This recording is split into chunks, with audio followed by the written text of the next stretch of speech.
Chapter 164. The main hall of the central garden was the most solemn and dignified hall in the entire Deer Garden Palace. At this moment, many officials had gathered, and the outside of the main hall was heavily protected by the Imperial Guards and Imperial Guards.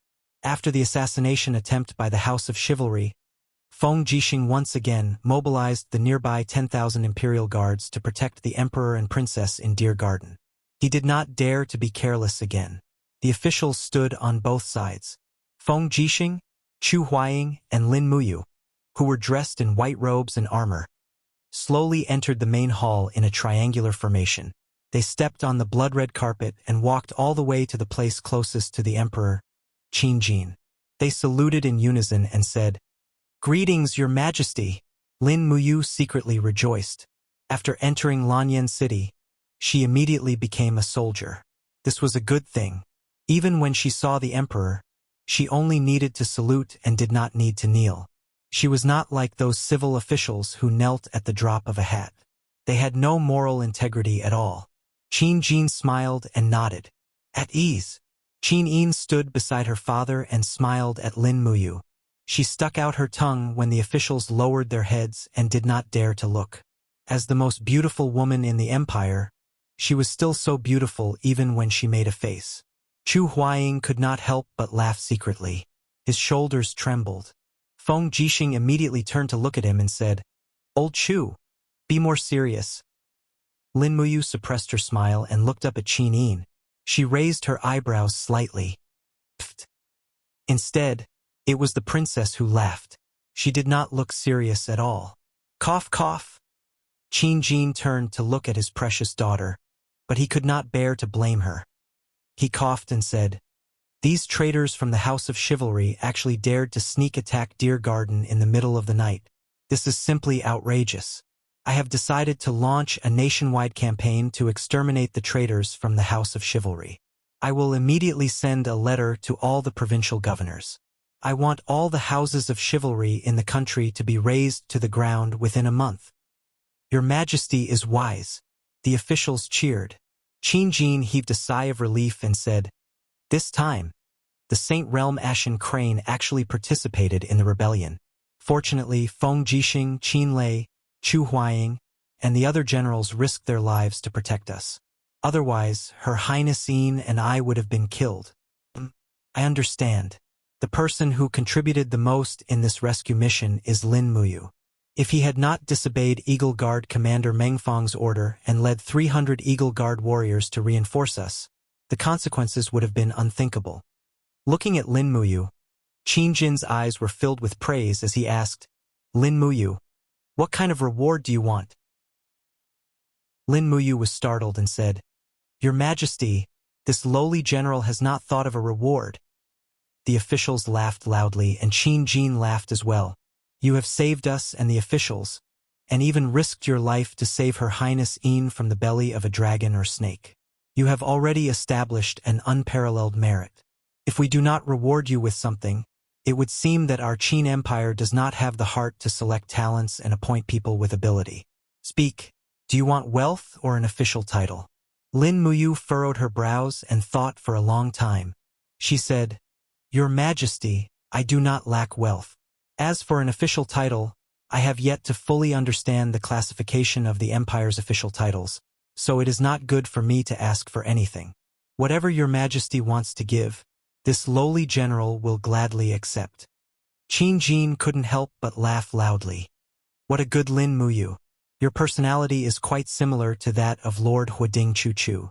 As he spoke, Qin Jin looked at Qin Yin and said, "Xiao Yin, what do you think father should reward Lin Muyu with?" Qin Yin blinked her eyes and said with a smile, "You does not have the experience to lead troops, so it is not suitable for him to be given a high rank. In my opinion, bestow him the rank of Xiang Dragon General. Then, appoint him as the commander of the Eagle Nest Camp and give him the title of Zetian Palace's envoy. What does Imperial Father think?" "Good."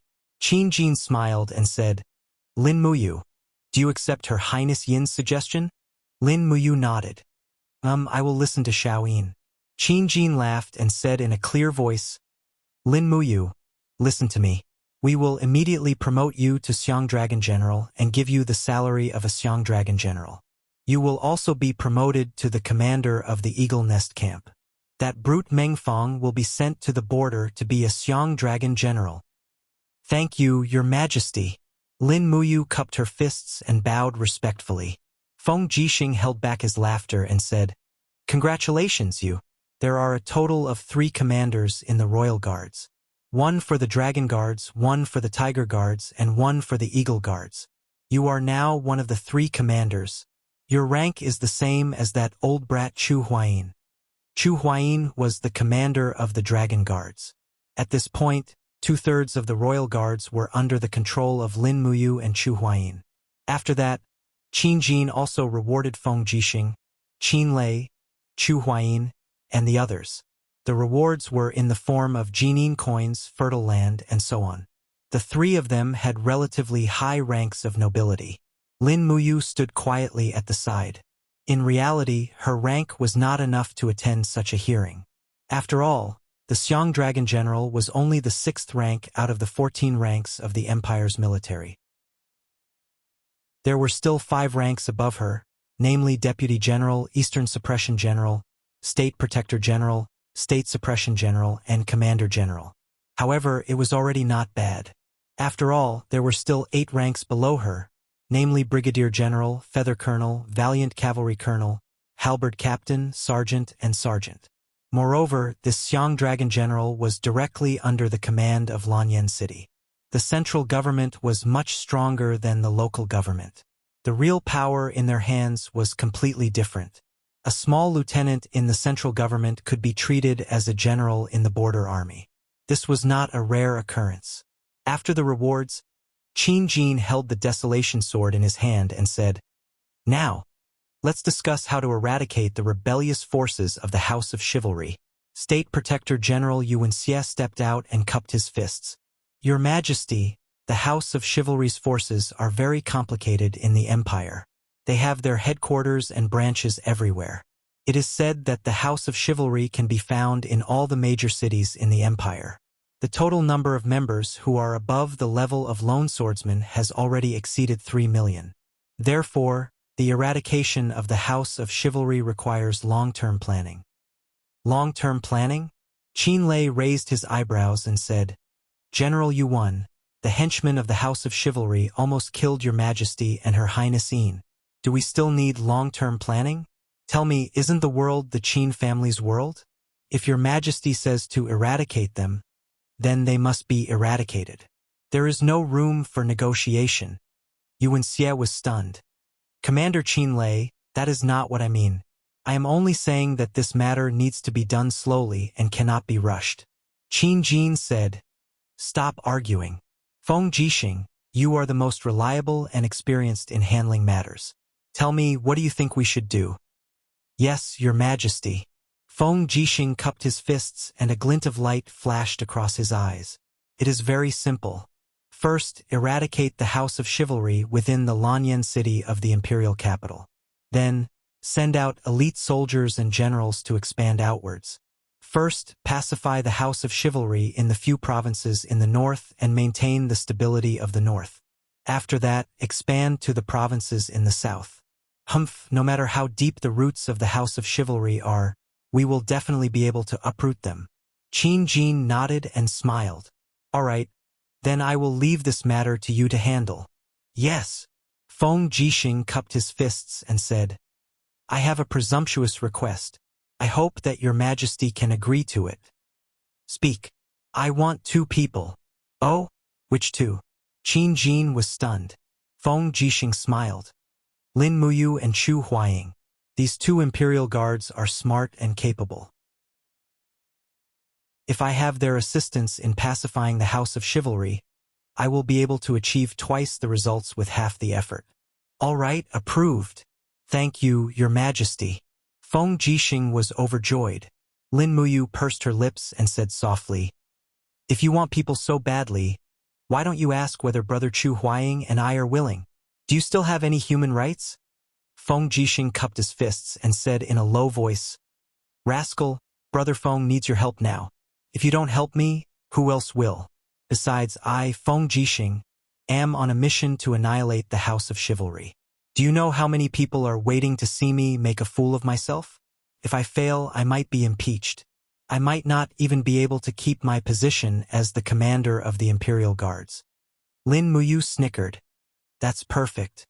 You can join my mercenary group and be a 10-man squad leader. I don't want to talk to you anymore. Feng Jixing was speechless. Chu Huaying cupped his fists and snickered. It looks like the two of you are not ordinary people.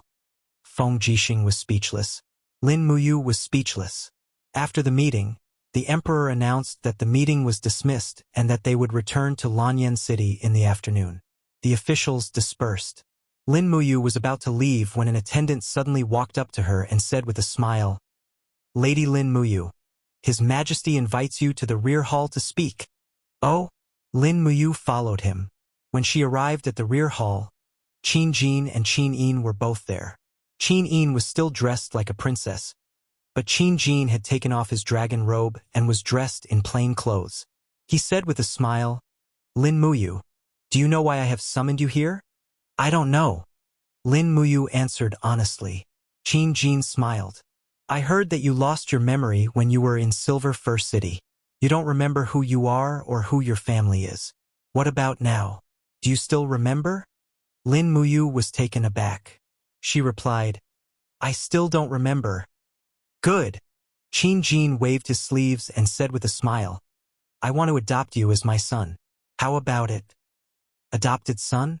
Lin Muyu was stunned. Dragon-seeking forest.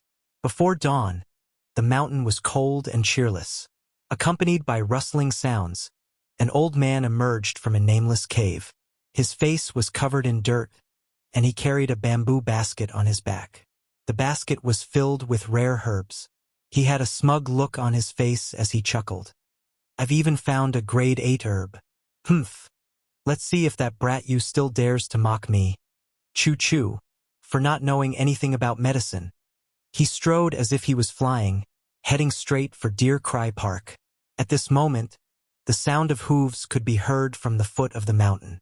A black warhorse was galloping on the mountain path with its scorching breath. On the warhorse, an old man was holding an iron staff in his hand. His entire body was covered in blood, and his white hair and beard were stained with blood. Without a doubt, this blood belonged to the royal guards and royal army. Song Baihe only had less than 30% of his fighting aura left in his body. His eyes were a little dazed, and his face was full of hatred. He muttered to himself, "I didn't expect Qin Lei to have stepped into the second level of the heavenly realm. Damn Qin Lei, damn God-binding chains. If it wasn't for him, I'm afraid I would have already succeeded. It's just a pity that my dragon snake is gone just like that." However, at this moment, a scorching hot domain suddenly appeared in the air. Song Baihe raised his head abruptly and saw a huge flaming palm descending from the sky. The powerful pressure of the Saint Realm descended, and at the same time, Choo-Choo's dignified voice could be heard. "Song Baihe, you could have taken the road to heaven, but you chose to barge into the doorless hell." Chapter 165. Adopted Son? Lin Muyu looked at Qin Jin in bewilderment. Qin Jin smiled faintly. "Actually, the real reason is that you saved Xiao Yin twice, so we have decided to let Xiao Yin recognize you as her sworn brother.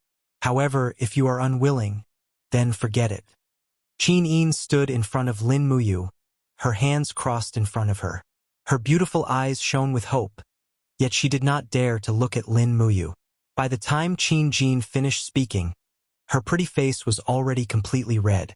Lin Muyu was startled, but did not think too much about it.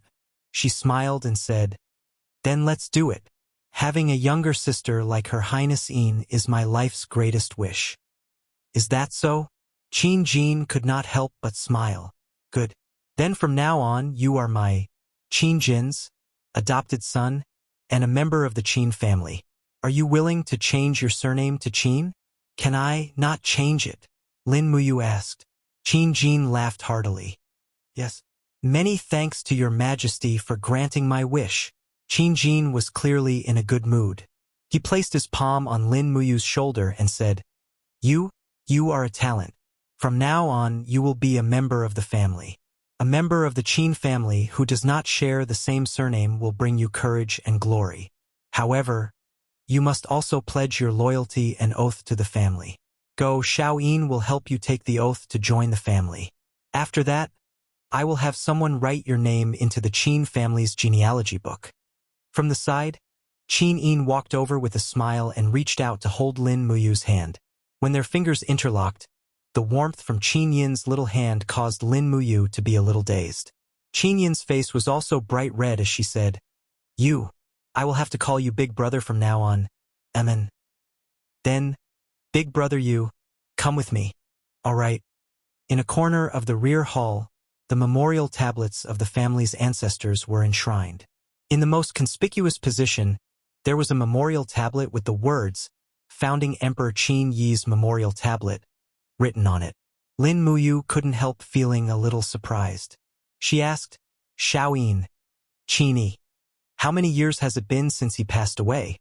Qin Yin was stunned and said, Qin Yi was our ancestor and the first master of the Qin Empire to step into the divine state. With his divine state strength and military strategy, he united the 11 countries on the mainland that had been at war for many years and created the prosperity of the Qin Empire. It is said that he retired after the founding of the empire and then went on a spiritual journey for thousands of years.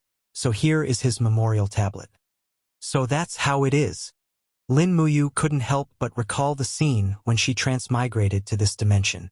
She saw Qin Yi leading hundreds of immortal state and sanctuary powerhouses to fight the 7 luminaries demon emperor. Qin Yi was indeed dead at that time. He was devoured by the power of the 7 glorious stars transformation. Thinking about it, this memorial tablet was indeed suitable to worship. All right, Big Brother kneel properly. Qin Yin and Lin Muyu knelt together in front of the memorial tablet of the empire's ancestors. The smile on her face disappeared and she said very seriously, The family has 32 words, which is also the foundation and family rule for the Qin family to be able to dominate the mainland. I say one sentence and Big Brother you will say one sentence after Xiaoyin, okay? Yes. Lin Muyu nodded lightly. Qin Yin pursed her red lips and scattered the princess cloak behind her. Her beautiful eyes looked at the memorial tablets one after another, yearning and confusion in her eyes. Then, she said one word at a time, calm and unperturbed, no matter when or where, fearless in the face of danger and indifferent to favor or disgrace, revenge must be taken. A gentleman is modest, but if there is an enemy, he must take revenge rather die than submit. Life and death are up to the heavens. A proud and unyielding character will never live without purpose, be open-minded like a valley, like flowing water and floating clouds, supercilious and caring for the world. A promise is worth its weight in gold. A promise must be kept. Words must be spoken cautiously, and words must be said, take the lead, valiant in battle, leading the charge and breaking through enemy lines, be courteous to the wise. Holding a high position, being humble and able to convince people with virtue, unswervingly loyal, wholeheartedly serving the country, treading on blades and drinking blood without regrets. 32 words of proverb were, in fact, keep calm, seek revenge, rather die than surrender, be open-minded, keep your word, take the lead, be courteous, and be loyal. Lin Muyu carefully thought about these 32 words. There had to be a reason why the Qin family was able to survive for so long. These 32 words indeed represented a kind of spirit. In other words, these 32 words represented a kind of civilization. It was just that when it was put into practice, it had gone astray. That was why there was such unreasonable things as the concubine system.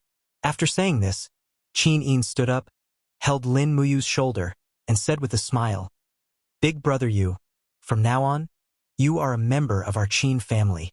Always remember the family's teachings. Yes, I will. Lin Muyu nodded. These 32 words were indeed worthy of being his code of conduct. Moreover, he would carry them out to the letter. This was his attitude. Qin Jin watched all of this from the back, and said with a smile, All right, since you is now a member of our family, then Why don't you stay for breakfast? Yes, your majesty. Qin Jin was immediately displeased and said, Since we have already recognized you as my godson, why don't you change the way you address me? Lin Muyu was stunned, and then felt that it was a little awkward, so she said, What should I call you? Qin Yin burst into laughter. Call me father after me. Lin Muyu. In the end, he still called him father like Qin Yin, which made Qin Jin smile happily. His face was full of wrinkles, and this emperor was only close to 50 years old, but his face was already showing signs of age. Firstly, it had to do with his insufficient cultivation, and secondly, it was probably because he had been tormented to this extent by the affairs of this huge empire. Although Qin Jin was weak, he was definitely not a fatuous emperor, so it wasn't like she had recognized a traitor as her father, right? Lin Muyu thought to herself. Breakfast couldn't be considered too sumptuous, and there were only a few side dishes. However, after a busy night, Lin Muyu's stomach was already rumbling with hunger. She picked up the beef buns from the bowl and ate them in big bites, causing Qin Yin and Qin Jin to chuckle at the side. Qin Jin pushed the plate of beef buns in front of Lin Muyu and said with a smile, Eat more if you like it. When we return to Lanyan City, Father will personally cook for you and make beef buns from the White Cloud Tavern. I guarantee that they will be even better than the ones made by the head chef of the White Cloud Tavern. Lin Muyu was stunned. Father, you know how to cook? Qin Yin giggled. Humph. Don't you know that father is known for having 2 talents? The first is poetry and painting, and the second is culinary skills. Let me tell you, even the best imperial chef in Zetian Palace can't cook as well as father. Brother you have to come back to Zetian Palace often, or else you won't have a chance to taste father's cooking. Amen, all right. He was still trembling with fear and trepidation. As the saying went, being in the emperor's company was like being with a tiger. Was the current Qin Jin still the same tiger-like emperor? Or was he his adoptive father now? Even a vicious tiger wouldn't eat its cubs? Lin Muyu didn't understand, and she didn't understand. She would just take it one step at a time. Regardless of whether it was good or bad now, at least she had a home in this world. With a father like Qin Jin who was skilled in culinary skills and poetry, and a younger sister like Qin Yin who was sometimes unruly and sometimes considerate, it seemed like it wasn't bad at all. After a short rest in the morning, she followed the team back to Lanyan City in the afternoon. In Zetian Palace, during an afternoon meeting with the officials, Qin Jin publicly announced that he would recognize Lin Muyu as his adopted son. This instantly caused a huge commotion, and the officials were all stunned. It seemed like the Qin family hadn't had an emperor recognize an outsider as his adopted son for many years. The current Lin Muyu was already considered a proud son who was doted on by everyone. They really didn't know where this brat got his luck from. Congratulations, Lord Lin Muyu. Congratulations, General. Congratulations, Lord, on becoming a member of the family. One by one, the officials congratulated Lin Muyu, and at the same time, he saw the person he didn't want to see the most. Zhang Yifan had also arrived, and he was still in good spirits. He smiled and said, Congratulations, General Lin Muyu, on becoming His Majesty's adopted son. This is truly worthy of celebration. You're too kind, Divine Marquis. Now that General is His Majesty's adopted son, your future is bright. In the future, please take care of a small marquis like me. Zhang Yifan squinted his eyes and said with a smile. Lin Muyu frowned and said with a smile, Divine Marquis, you're too polite. You're the cornerstone of the empire. I'm just a boorish fellow. Heh. Zhang Yifan sneered and walked away. He put on a "you're right" look. Feng Jixing frowned as he looked at Zhang Yifan's back. He patted Lin Muyu's shoulder and said, To be honest, I'm really envious of you. I've served His Majesty for so many years, but I've never had such a rare encounter. You're the first adopted son of His Majesty, and the Qin family has never accepted descendants with other surnames. You can be considered a pioneer. Big Brother Feng, are you really congratulating me? Lin Muyu asked in a low voice. Feng Jixing moved closer and also lowered his voice. He smiled and said, I don't know why His Majesty accepted you as his adopted son, but at least it shows that he values your strength. That's enough. Lin Muyu was taken aback. Was he just making use of her? No matter whether it was using me or being sincere, Lin Muyu had his own judgment. At least he could confirm that Qin Yin really liked him. That was enough. He could not protect the empire, but at least he could protect Qin Yin. At this moment, an attendant's voice suddenly came from outside the hall. Lord Chu Chu requests an audience. Everyone was stunned and quickly separated into two sides. Chu Chu strode into the hall with a black bundle in his hand. He had a faint smile on his face as he arrived at the bottom of the steps. He cupped his fists and said, This old man, Chu Chu, came late to the rescue. Please forgive me, Your Majesty. Qin Jin was a virtuous monarch. He smiled and said, Chu Chu, you don't have to be like this. It's good that you're back. Oh right, did you pick the herbs you wanted? I did. Chu Chu's lips curled up.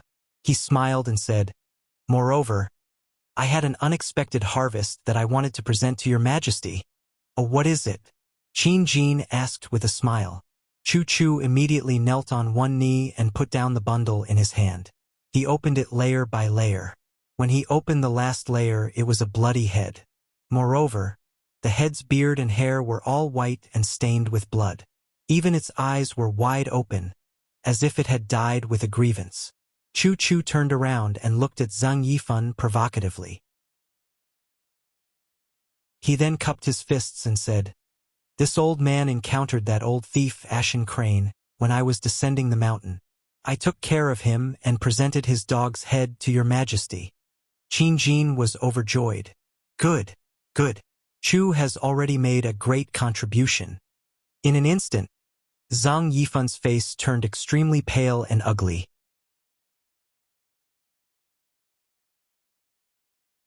Chapter 166. After the discussion, they settled on the details of the expedition against the House of Chivalry. Feng Jixing, Lin Muyu, and Chu Huayin busied themselves with gathering soldiers, weapons, and rations. As the emperor's godson, Lin Muyu did not linger in the Zetian Palace Hall for long. She had long since gone to Eagle Nest Mountain to gather the troops. Very soon, only Qin Jin, Qin Yin and her father, as well as Qin Lei, who was standing guard outside the door, were left in the large palace hall. Imperial father. Qin Yin frowned slightly and asked in annoyance, Since you have adopted Big Brother you, why don't you give him a title? An adopted son who doesn't even have a title. Don't you think this is unfair to him? Title? Qin Jin slowly picked up a cup of tea and blew on it, but he did not drink it. He said, Shao Yin, Imperial Father only has you as his only child. If I were to give you a title, what title do you think he should be given? Should he be given the title of king? There are only two people in the empire who have been given the title of king. One is the Prince of Jinan, Qin Yi, and the other is the Prince of Yuning, Qin Lian. They are both Imperial Father's brothers. If I were to confer the title of king on you, I would be going against the ancestors' rule, which states that outsiders cannot be conferred the title of king. Furthermore, even though you is brave and loyal, can you guarantee that he will not change in the future? Qin Yin was stunned. Her beautiful eyes revealed a hint of surprise. Imperial Father, are you worried that, Big Brother, you will fight with Shao Yin for the throne? Yes. His green gourd martial spirit is only a 10th grade martial spirit, but it is so strong that it can contend against the Qin family's god-binding chains. Moreover, he is proficient in the art of alchemy, and it is said that he has the ability to refine medicine close to the level of an alchemy god. Moreover, you can defeat opponents with a higher cultivation base than him. Zhao Jin, Ouyang Qiu, Jinfang, and the others have all been defeated by him.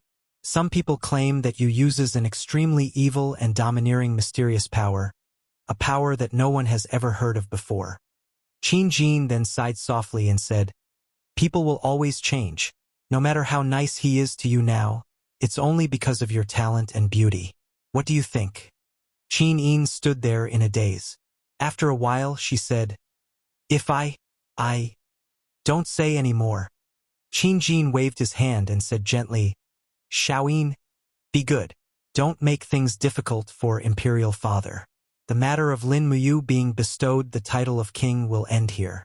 Don't mention it again. Even if he joins the Qin family, someone else's blood flows in his veins. As long as he has outstanding military achievements, Imperial Father can continue to promote him. It doesn't matter even if he becomes the Empire's marshal. But he will never be bestowed the title of king. Yes, Imperial Father. Qin Yin bit her red lips. A trace of loneliness flashed through her eyes. The power of an emperor was something she could not understand. Eagle Nest Mountain. The camp was in chaos. When Lin Muyu brought Wei Chou, Xiahou Sang, and the others to the Eagle Nest camp, the former commander Meng Fong was trembling as he held a black metal object. He said respectfully, "My lord, this is the Eagle Nest camp's tiger seal. Please take good care of it." "Commander, I didn't mean to replace you. Lin Muyu wanted to comfort him, but she didn't know where to start.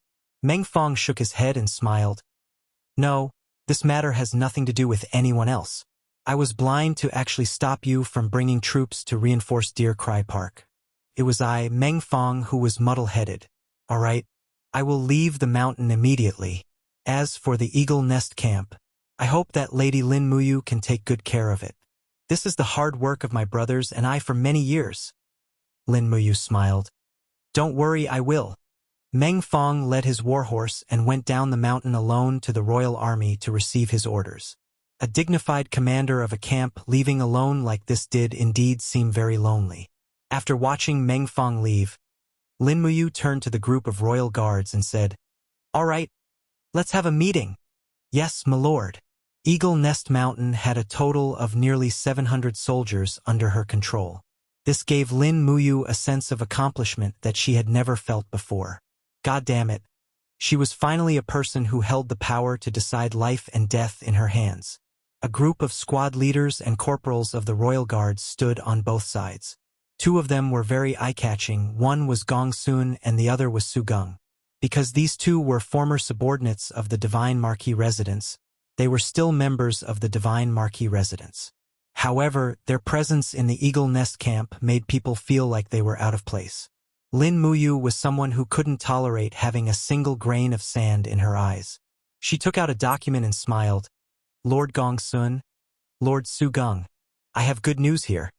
His Majesty has agreed to my order to promote the two of you to Centurions of the Divine Might Battalion. You can now go down the mountain and report to the Divine Might Battalion." "What?" Gong Sun's face was full of shock. We're going to the Divine Might Battalion? Lin Muyu, what's the meaning of this? Don't forget how long you've been in the Eagle Nest camp. Are you trying to kick us out the moment you arrive? Lin Muyu smiled. This document has the golden seal of the Emperor's imperial seal on it. Anyone who resists will be executed. Men, escort Su Gung and Gong Sun down the mountain and erase their names from the Eagle Nest camp's roster. Yes. Now that Lin Muyu was in charge of the Tiger Tally of the Eagle Nest camp, she had a clear objective. She wanted to eliminate the opposing forces and make the Eagle Nest camp completely under her control. A few minutes later, Gong Sun and Su Gung also left the mountain with a simple salute. Lin Muyu immediately reorganized the Eagle Nest camp and promoted Wei Chou to deputy commander. She also promoted 4 centurions, each of whom would lead a team of 100 men. After everything was reorganized, the drums were sounded and everyone descended the mountain. More than 600 cavalrymen descended the mountain. The sound of the horses' hooves was deafening. When they arrived at the foot of the mountain, they could already see a large number of imperial guards waiting there from afar. They were the 5,000 men that Feng Jixing had gathered. In addition, there were also the 400 imperial guards that Chu Huaying had led. In total, there were more than 6,000 soldiers. They marched majestically towards the House of Chivalry's headquarters in the capital. Although they had been delayed for a long time, it was still not too late to attack the headquarters now. After marching for half a day, they arrived at the foot of the mountain at dusk. From afar, The loose swordsmen on the mountainside had already lit a bonfire. It seemed that they had not given up on the headquarters yet.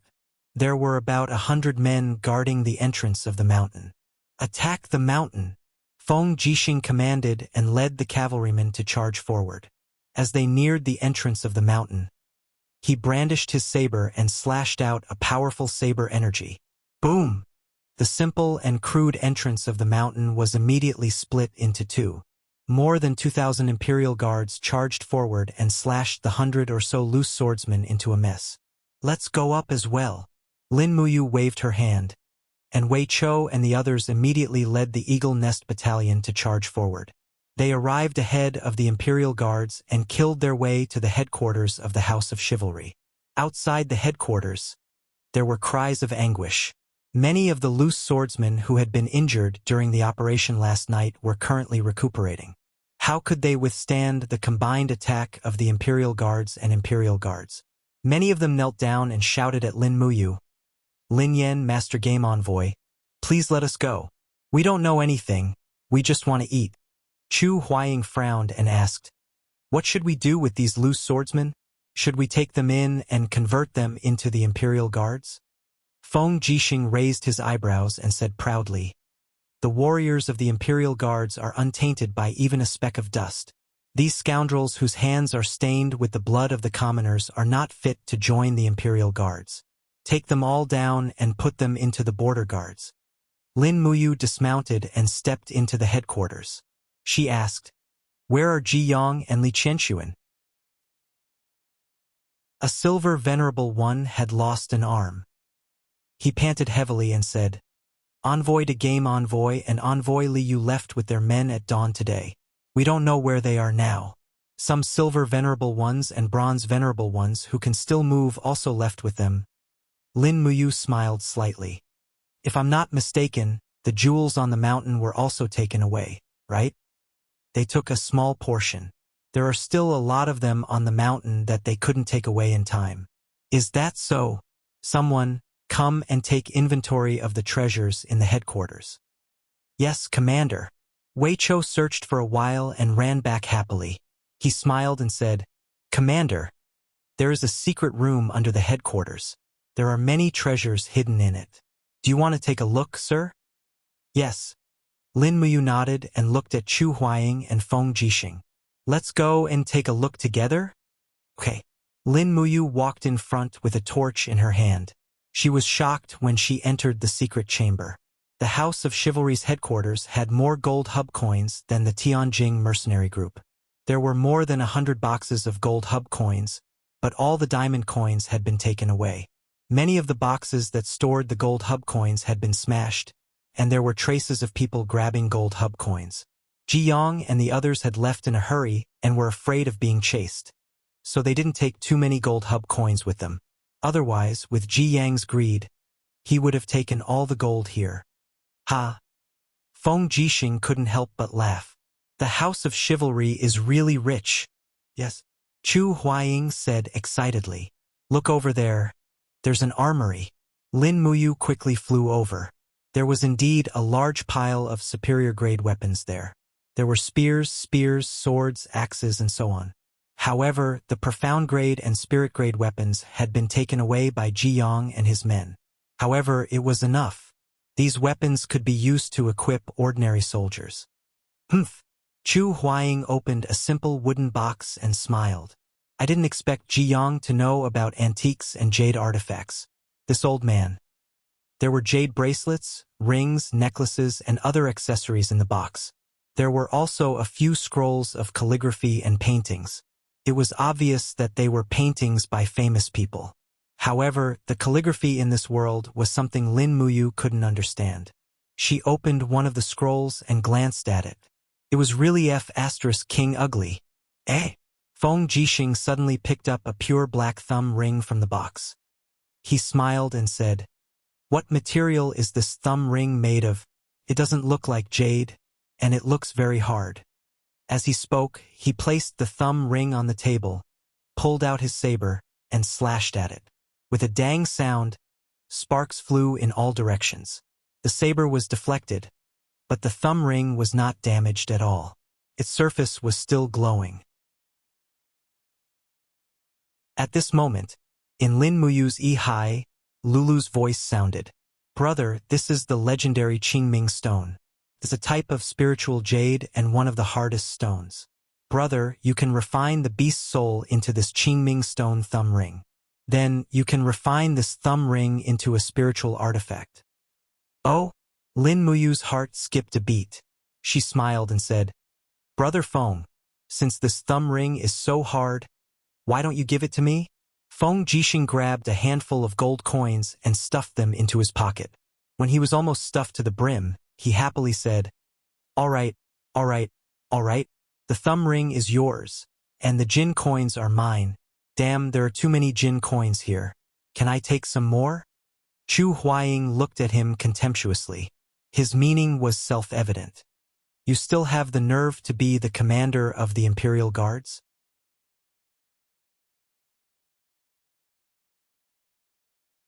Chapter 167. Starlight shone on the mountain ridges.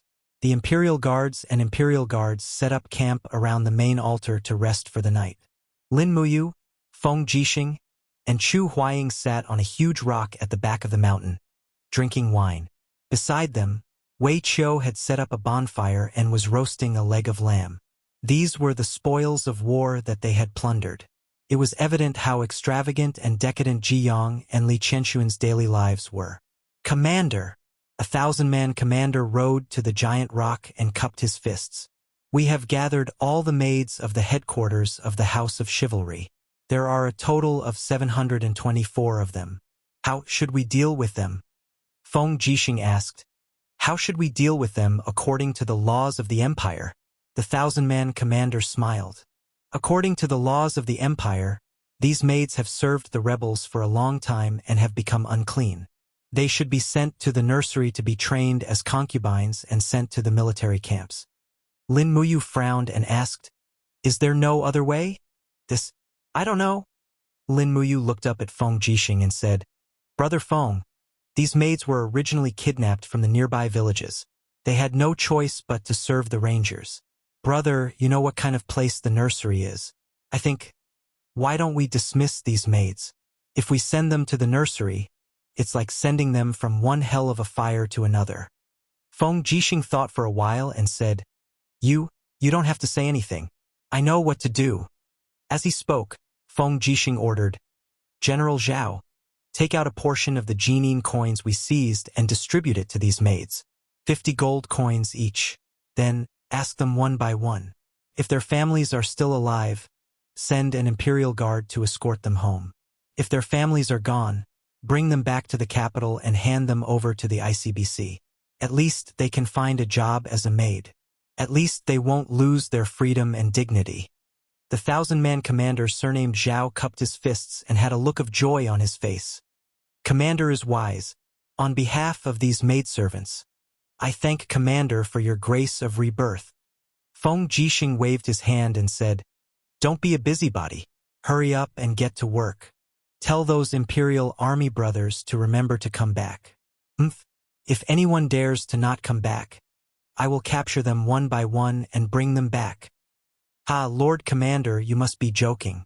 How could our people not return? This subordinate will do it right away. Lin Muyu raised her wine pot and gently touched Feng Jixing's wine pot. She said in a deep voice, Brother Feng, thank you. Feng Jixing let out a soft sigh and said with a smile, Actually, when you smashed up the nurturing hall last time, Big Brother Feng was clearly secretly cheering for you. Perhaps it was also because of your courage that I was able to do such a thing. Feng Jixing has always been cautious and conscientious in this small half of his life, not daring to overstep his boundaries. It was only until I met you that I was able to do so many crazy things. Is that so? Lin Muyu leaned on the withered short pine behind her and tilted her head back to drink a mouthful of wine. She smiled and said, In my hometown, there is an old saying, with great power comes great responsibility. You are the commander of the Imperial Army and represent the majesty of the Emperor. There will always be injustice in this world and you naturally cannot turn a blind eye to it. You are the person who wants to change this world. Feng Jixing was startled, and a trace of fanaticism appeared in his cold eyes. In the blink of an eye, this trace of fanaticism disappeared without a trace. He smiled and said, "Smelly brat, what are you saying? We are soldiers and obeying orders is our responsibility. In the future, don't say such crazy things to Big Brother.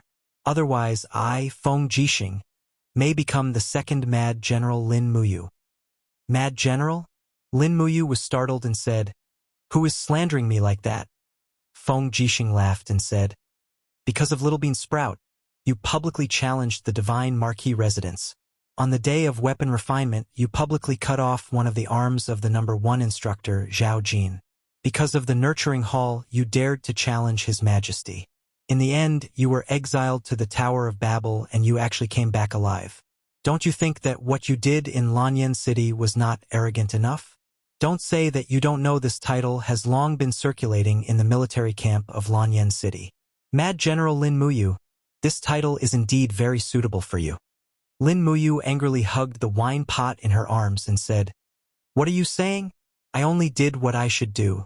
Brother Chu Huayin, you judge who is right between me and Brother Feng." Chu Huayin was using a long sword to pick up a piece of fragrant mutton. He said leisurely, "Feng Jixing's position is higher than yours. I think what Feng Jixing said is very reasonable." Lin Muyu was speechless for a moment. The three of them ate the meat together. Not long after, they actually finished a whole fat leg of mutton. They were indeed martial artists. This kind of appetite was not something that ordinary people could have. Lin Muyu burped and suddenly thought of something. She smiled and asked, "Brother Feng, this mountain where the headquarters is located has been developed. Not far from here, there is another North Mountain. It was originally occupied by a mercenary group. What do you plan to do with these two mountains?" Feng Jixing muttered, "This place is quite far from the capital. It is a full 6 hours of riding distance. If we don't deal with it properly, I'm afraid it will be occupied by the House of Chivalry again.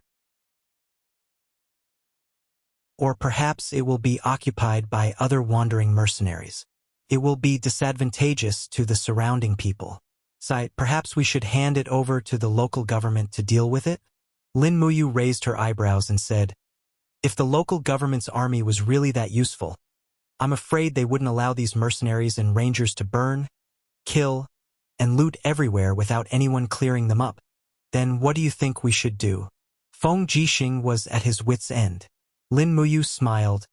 "Why don't you give me this mountain?" "Oh?" Feng Jixing was shocked. "Brat, what do you want this mountain for? Are you going to keep a concubine? If that's the case, I'll secretly tell Her Highness Yin and Princess Shi." "Damn, Brother Feng. What kind of person do you think I am?" Lin Muyu's heart was moved by his words, but she still showed a loyal and courageous look and said, "I want to cultivate an army here, an army that is enough to deter the surrounding mercenaries and protect the local people." "Oh?" Feng Jixing smiled and laid on the giant rock. He looked at the starry sky and said, "I heard that the mercenary guild in Lanyan City has recently registered a new mercenary group called Longdan Army Camp. The leader's name is Lin Muyu. Could it be you?" "Haha. Brother Feng's news is quite fast." "Nonsense. I'm the commander of the Imperial Guard. I know everything that happens in the Imperial capital. Tell me, why did you create this Longdan Army Camp?" "I need my own power." Lin Muyu clenched her fist and said with a cold look in her eyes, "I still remember how Zhang Yifan aggressively led the Divine Might Battalion to attack the Holy Temple. If I had a strong army, why would I be afraid of Zhang Yifan? Brother Feng, to be honest, I have doubts about the Imperial Army's combat power.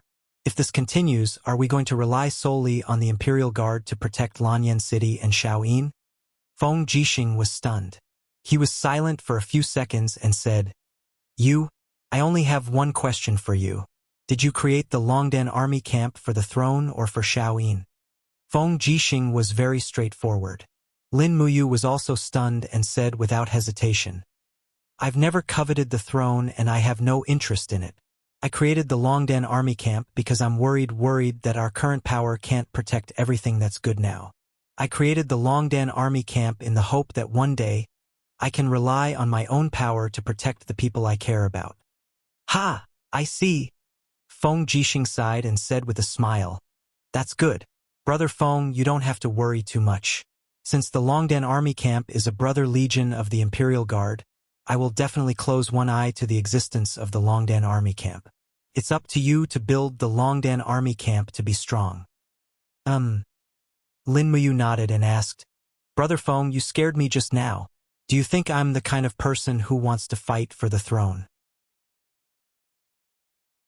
You don't look like it.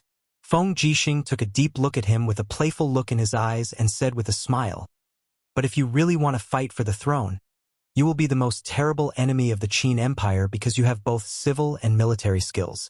Lin Muyu couldn't help but gasp. I.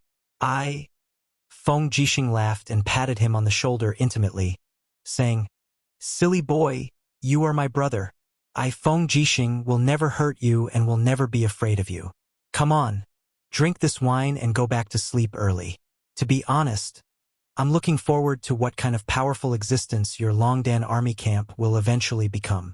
Maybe, as you said, the military system of the Qin Empire has been fixed for too long and has lost the combat power that it should have.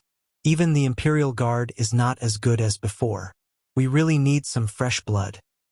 Lin Muyu raised his head and drank a mouthful of strong wine. The spicy taste almost made him cry. Lin Muyu wiped his mouth and looked at the stars in the sky.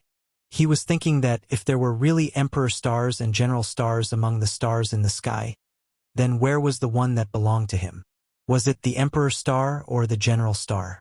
Perhaps he had never thought about becoming an emperor. But if he didn't become an emperor, could he change all the injustice and barbarism of the Shattered Cauldron world with his own strength? It was difficult. The world was so difficult. But he had to try. Forget it, he should go back to Lanyan City tomorrow to check on the situation of the Longdan army camp. He didn't know how many people Luo Yu had recruited. Anyway, he had already taken this mountain from Feng Jixing. It would be a good base for the Longdan army camp in the future. This mountain didn't even have a name, but it was very wide. The barracks had been built and could accommodate tens of thousands of troops. It was the best choice for the Longdan army camp. Feng Jixing was lying on a huge rock, seemingly drunk, as he looked at the sky with a pair of drowsy eyes.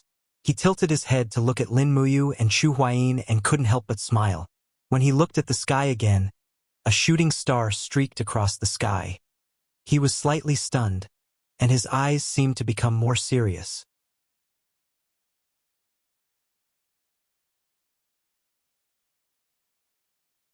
Chapter 168. The next day, Lin Muyu woke up early in the morning.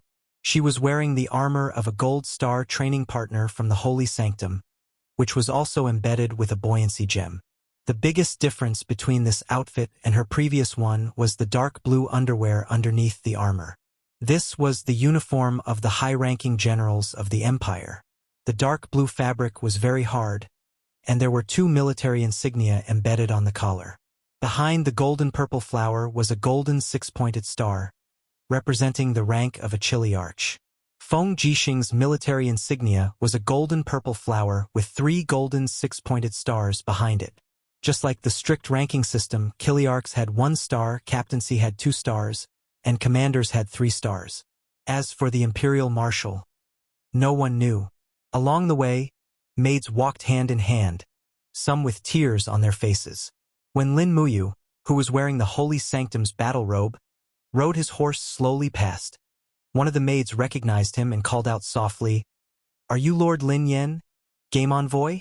Lin Muyu turned around with a warm smile on her face. Lin Yan is not my real identity. I am Lin Muyu from the Holy Sanctum of the Empire, the commander of the Eagle Nest Battalion of the Imperial Guards. I came to the headquarters of the House of Chivalry just to get rid of it. The maid was stunned for a moment, then smiled. Thank you, Lord Lin Muyu. If it weren't for you, I'm afraid we would still be living in humiliation for the rest of our lives. You're welcome. This is what a soldier of the Empire should do. Lin Muyu cupped his fists and rode away. Chu Huayin grabbed the reins and followed her. He smiled and said, I'm afraid not every soldier of the Empire is like you think. Lin Muyu grinned. I know. Haha. In the afternoon, they arrived at Lanyan City. Wei Chou led the people of Eagle Nest camp up the mountain and returned to the camp, while Lin Muyu entered Lanyan City alone. When she arrived at the mercenary union, it was already afternoon. The place had almost become a tavern. Many warriors reeking of alcohol were waiting here to accept tasks, and many customers came and went with solemn faces. When Lin Muyu appeared in the Holy Temple's battle robe, she immediately attracted a lot of attention. A staff member with a protruding mouth and ape-like cheeks walked over and smiled. My lady, may I know what mission you have come to our mercenary union for? Escort or murder and plunder? Lin Muyu said lightly, I won't kill anyone. I just want to ask, is there anyone from the Longden Army Camp mercenary group here? Oh, yes. Haha. Idiots from the Longden Army Camp. Come here. Someone is looking for you.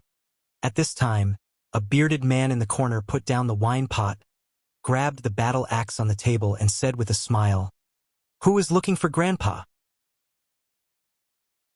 Let me see. He wore a mercenary emblem on his chest, which was the emblem of the Longdan Army Camp. It was the emblem that Luo Yu had redesigned and changed. It was a dragon-shaped design with the 3 Chinese characters of the Longdan Army Camp at the back. Note: please don't ask me why they use Chinese characters. My explanation is that the Chinese culture is broad and profound, and its domineering aura penetrated the plane and taught this group of mortals from the Shattered Cauldron realm. The burly man was obviously drunk. He swayed in front of Lin Muyu with his battle axe, raised his eyebrows and said, Who are you, and why are you looking for me? Lin Muyu couldn't help but feel a little speechless. She asked, Are you from the Longden Army Camp? If you are, bring me to see your deputy commander, Luo Yu. Humph, you want to see Lord Luo Yu? Why don't you ask me about this axe first? The drunkard's vision was blurry. How could he tell that Lin Muyu was wearing the armor of a high-ranking general of the Empire? He swung the axe at her head. Lin Muyu was stunned. What kind of person was this? However, this burly man's vital energy was very thick, and he seemed to be at the first level of the Earth realm. He had the strength, but his luck was a little lacking. No, strictly speaking, his alcohol tolerance was a little lacking. This was a wine dregs. A large group of people surrounded them to watch the fight, and all of them had their eyes wide open. Lin Muyu was furious, and she turned around and took 2 steps back. She opened her palm lightly, and battle energy surrounded every finger. With a pa sound, she grabbed the edge of the battle axe and pulled it back. Even though she couldn't compare to this burly man in terms of height and weight, she was much stronger. She directly pulled the burly man and the axe over, and with a sudden lift of her battle knee, she lightly struck the burly man's abdomen with a pa sound. Ah! The burly man immediately hugged his abdomen and knelt down, vomiting almost all the wine he had drunk. He had sobered up a lot, and when he looked up, he saw Lin Muyu in the armor of the Holy Temple. He immediately understood something, and hurriedly cupped his fists and said, It's Lord Lin Muyu? This is embarrassing. Bring me to see Lord Luo Yu. Yes. The 2 of them hurried out of the door, leaving behind a group of dumbfounded spectators. Many of them still hadn't recovered from the shock. After a while, a mercenary with a sword finally said with a trembling voice, That kid seems to be a Heaven Realm expert. I saw battle energy. Heaven Realm. Heaven Realm. The group of people looked as if they had seen a ghost.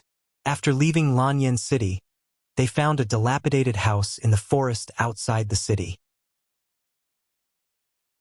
The burly man said respectfully, Commander, this house has been abandoned for a long time, and people rarely come here.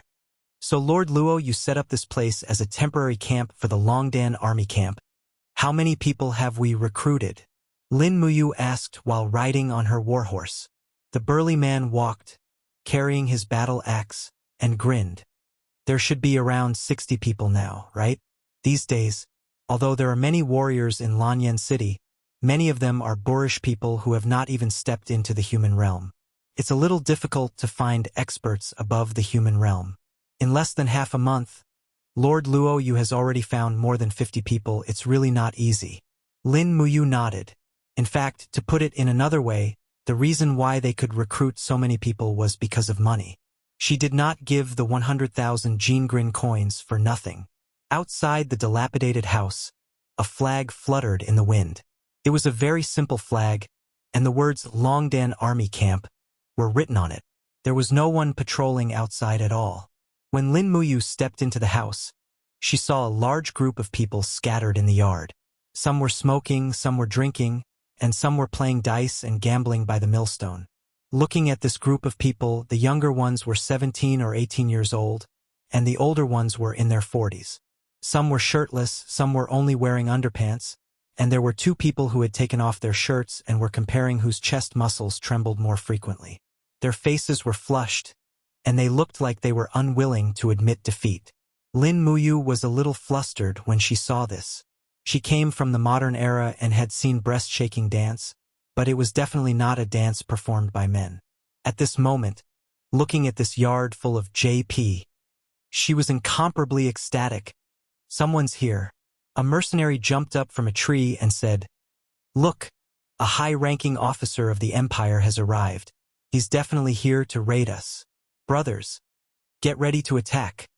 In an instant, a group of ferocious mercenaries surrounded Lin Muyu. Lin Muyu was still riding on her warhorse. She looked at the group with a smile and said, "What do you want? Do you want to rob me or kill me?" A skinny man holding a spear shook his weapon, and the tip of the spear was enshrouded with true energy. He smiled and said, "We won't rob you or kill you. We just want to ask how many Jingrin coins you have on you. We brothers are short on money to buy some wine these days." "Isn't this a robbery?" "Bah! I said it's not a robbery, so it's not a robbery. Idiot." These people's intelligence was worrying. Lin Muyu couldn't help but be worried. She raised her eyebrows and said, "Luo Yu, come out and see me." Creak! The door to the room in front of them opened. Luo Yu walked out with a face full of fatigue and said with a smile, "Ah, Captain is back. Haha, this is great. Why are you pointing your weapons at him? He's Captain Lin Muyu." The group of mercenaries was dumbfounded. One of them said in a low voice, "This brat looks like a pretty boy. He's definitely a trash kept by those fat ladies in Yanlan City. What right does this kind of person have to be our boss?" "Oh, are you guys choosing a boss?" Lin Muyu laughed and got off her horse. She didn't even take out her weapon. She looked at the group of people around her and said, "You idiots dare to be so arrogant? Come, come, come. Come at me together. Don't say that I'm bullying you." Luo Yu was stunned. "My lady, you. It's okay. I know what I'm doing." Lin Muyu smiled and said. In fact, she knew very well that although these mercenaries looked ugly, they were at least in the human realm. Some of them had even stepped into the earth realm. These people were the strongest in the village, and they were all very arrogant. If she didn't show them her skills, she might not be able to be the captain of the Longdan army camp. Buzz! The gourd rose up and Lin Muyu raised her fist. Instantly, a dense battle energy surrounded the area. Heavens, he's a heaven realm expert, just like Lady Luo Yu. Yes, that's battle energy. So what if he's in the heaven realm? We have more people. If he wants to be our boss, let's see if he has the ability to do so. As they spoke, the group of people surged forward. One of them, who was in the second heaven of the earth realm, roared and punched at Lin Muyu's chest like a dragon coming out of the sea. This punch was very powerful and could not be underestimated. However, Lin Muyu only dodged to the side and raised her hand to punch the man's abdomen. With a bang, the man took a few steps back and knelt on the ground holding his stomach, unable to get up. The chaotic attacks landed on the walls of the gourd, but they were all blocked by the mystic tortoise shell and the dragon scale wall. On the other hand, Lin Muyu raised both her fists and directly used the fiery soul fist that she learned from Zhang Wei. Her fists danced, sending the mercenaries flying back one by one. Just when the group of mercenaries was the most tightly encircled, Lin Muyu raised one of her arms. Waves of demonic energy surrounded her arm, and she suddenly punched the ground. 2 luminaries' demonic dance. Bang! The 7 luminaries' Xian energy, which was only 30% of its strength, surged and turned into a shockwave. The strong impact sent the group of people flying. In the blink of an eye, a large number of people fell, leaving only Lin Muyu standing proudly in the center. How is it? Do I deserve to be the commander of the Longdan army camp? He asked with a smile. The group of mercenaries cupped their fists and said, Commander is mighty. Commander is awesome. Lin Muyu raised her eyebrows and said, Let me ask all of you a question. Commander, please say it. You're the strongest, so you have the final say. Lin Muyu pondered and asked, Do you want to be a hero or a coward? Everyone was stunned. After a few seconds, they said, Commander, we want to be heroes. Lin Muyu shook her head and smiled faintly. But now all of you look like cowards.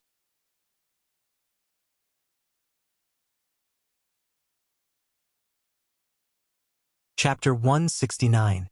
Leader Wee Wee. The group of Longdan army camp mercenaries were stunned. They didn't know what Lin Muyu was planning. They couldn't figure out what their leader was thinking. Lin Muyu's battle energy rose up and strengthened the walls of the gourd. He raised his eyebrows and said, Only a coward would beg for mercy.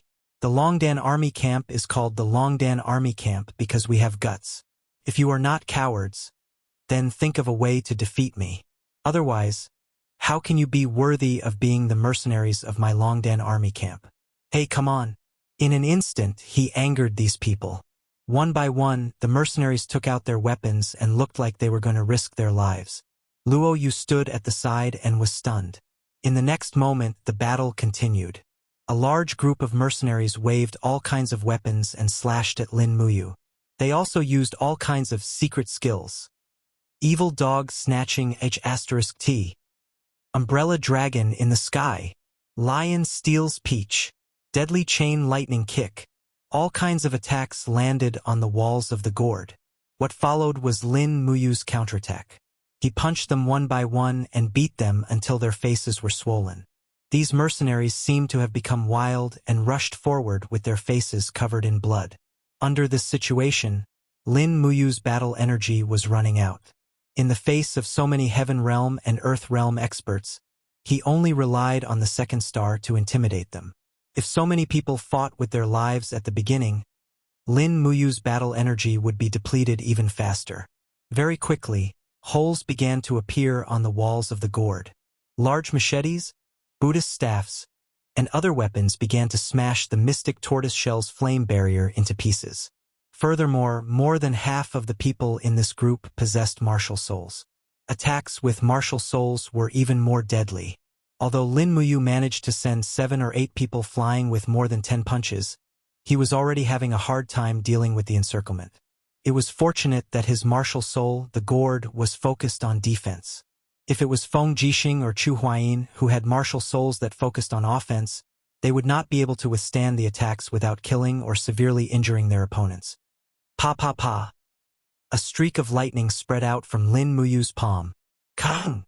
She pulled out the burning prairie sword from the horse's back. Using lightning to control the sword, the burning prairie sword swept in all directions, shaking away the weapons of the group. Lin Muyu let out a low shout and used wind to control the sword. Suddenly, a gale swept in all directions, blowing everyone back. All right. Lin Muyu stood where he was, and the burning prairie sword appeared above his shoulder, flashing with lightning. He smiled and said, You guys really didn't disappoint me. It's already not bad to be able to do this. At this time, the mercenaries lying on the ground got up one by one. One of the strong men whose nose was bleeding wiped the blood from his nose and asked, Leader, are you that Lin Muyu who recently saved the Emperor and the capital's #1 beauty, Her Highness Yin, from Deersong Garden? Yes. Ah, you've seen Her Highness Ing? What does she look like? Everyone's eyes widened. Damn it. Lin Muyu was a little speechless and said, You guys shouldn't be paying attention to Her Highness Ing, right? Besides, what does Her Highness Ying's appearance have to do with you guys? Train well and establish the Longdan Army Camp as the #1 mercenary group in Lanyan City. This is our first step. Luo Yu's heart was already filled with 1,000,000, what the F***C-case horses were galloping. He didn't think that Lin Muyu's training method was so strange. The greeting gift was to beat up his subordinates first. He cupped his fists and smiled, giving Lin Muyu an imperial military salute and said, "Leader is wise." Everyone followed suit and saluted. This kind of military salute made Lin Muyu feel very comfortable. This way, the mercenaries in the Longdan army camp didn't look like a bunch of mobs anymore, although their appearance and expressions didn't look like good people. Luo Yu held the name list and said, "Leader, we've already recruited 62 mercenaries. In addition, in less than 2 hours, there will be another group of people coming to join us. There are more than 30 people in total. They are a group of wandering mercenaries from 7 Seas City." Wandering mercenaries? Lin Muyu asked with a frown. Luo Yu couldn't help but smile and cupped his fists. "Don't worry, leader. Although the hands of these wandering mercenaries are stained with blood, it's the blood of unforgivable criminals. They haven't killed innocent people." "Yes, that's good. Get ready. Once this group of people arrives, we'll immediately set off for the new camp." "Oh, our war horses haven't arrived yet. They'll only arrive around dusk." "Then wait until dusk." "Yes." Not long after noon, a large group of people arrived at the dilapidated house. They were indeed all mercenaries from 7 Seas City. They all had tired expressions on their faces. The leader was an old friend of Luo Yu's, which was why he came to join them. There were 39 people in total. Now, the Longdan army camp finally had more than 100 people. A little later, a group of horse dealers drove the war horses over. There were more than 150 war horses in total. It was said that they were all high-quality war horses from the northern desert. They were fast and had good endurance. Each war horse was sold for 100 gold coins. In one go, the Longdan army camp had 15,000 gold coins. After that, they also had to make the special armor and clothing for the Longdan army camp. This was also an expense. Including weapons, rations, etc., building an army was simply a battle of money. Fortunately, Lin Muyu was not short of money. His crafting skills were almost enough to make him one of the richest people in the world. Arriving at the headquarters of the Hall of Chivalry in the middle of the night, a group of mercenaries from the Longdan army camp looked at everything with bright eyes. The Imperial Guard who was guarding the door recognized Lin Muyu. He smiled politely and said, "General Lin Muyu, our commander asked us to wait here for the handover. Is this your Longdan army camp?" "Heh, it looks pretty good." His smile was a little weird. Immediately, a warrior from the Longdan army camp rushed out with a long spear in hand. He pointed the spear and said, "What do you mean by being weird? If you have the guts, come out and fight 300 rounds with me." Lin Muyu immediately raised his voice and said, "Shut up and return to the team." "Yes, regiment commander." He returned with his tail between his legs. This was the result of Lin Muyu beating them up as soon as she arrived. This bunch of motley crew had to first erase their arrogance, or else they would never be able to become true soldiers. Lin Muyu cupped her hands and said with a smile, "Yes, it's them. Thank you, General. I will personally thank General Feng later. Then we will go up the mountain. Thank you very much. From now on, this mountain will be guarded by our Longdan army camp." "Okay, then we will go back." "Thank you." Nearly 500 Imperial cavalrymen went down the mountain in a mighty manner. The group of hooligans in the Longdan army camp was stunned. Lin Muyu saw this and laughed in her heart. After a while, she said, "Don't envy them. One day you will be like them. Perhaps your combat power will be stronger than theirs." "Yes, regiment commander." The group of mercenaries in the Longdan army camp cupped their fists. At this moment, they looked at Lin Muyu with not only respect but also admiration. This was the mentality of ordinary people. Who would be willing to be a hooligan in the eyes of others? If it was possible, Everyone would choose to wear the bright armor of the empire and serve the country. They would be loved by the people and become a soldier who protected the country and its honor. Luo Yu had been watching Lin Muyu's every word and action and seemed to be influenced by her. The group of people went up the mountain. The houses had already been prepared. At least it was enough for the group of people in front of them to live in.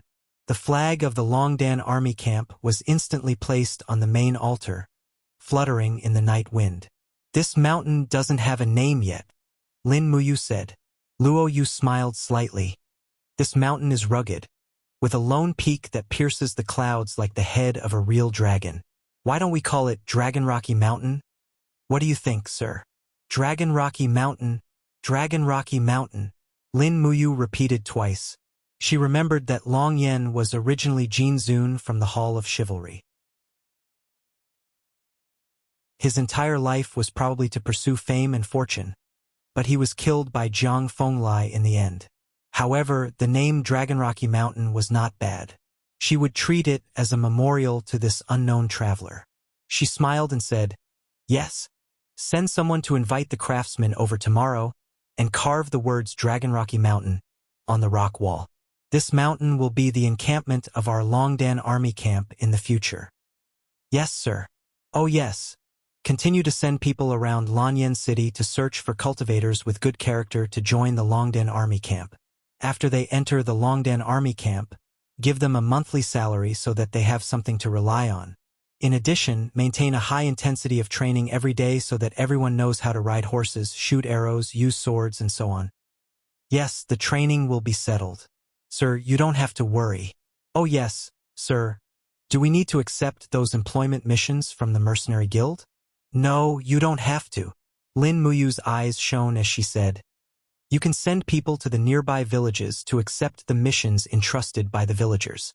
If they have needs, we will try our best to satisfy them, especially those wandering mercenaries who are disturbing the surrounding villagers.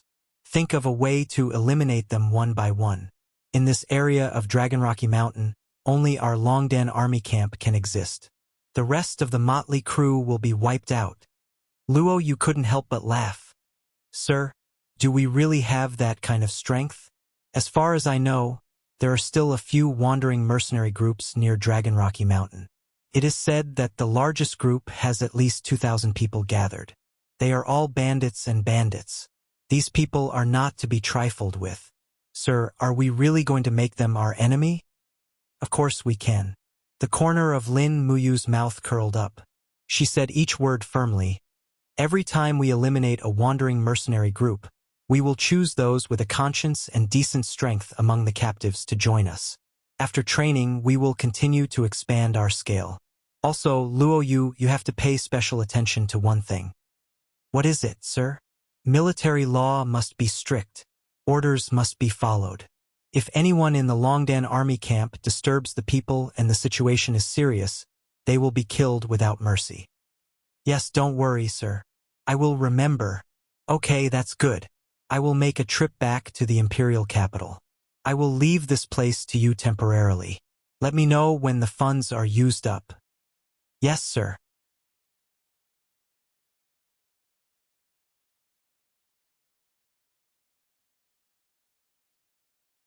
Chapter 170.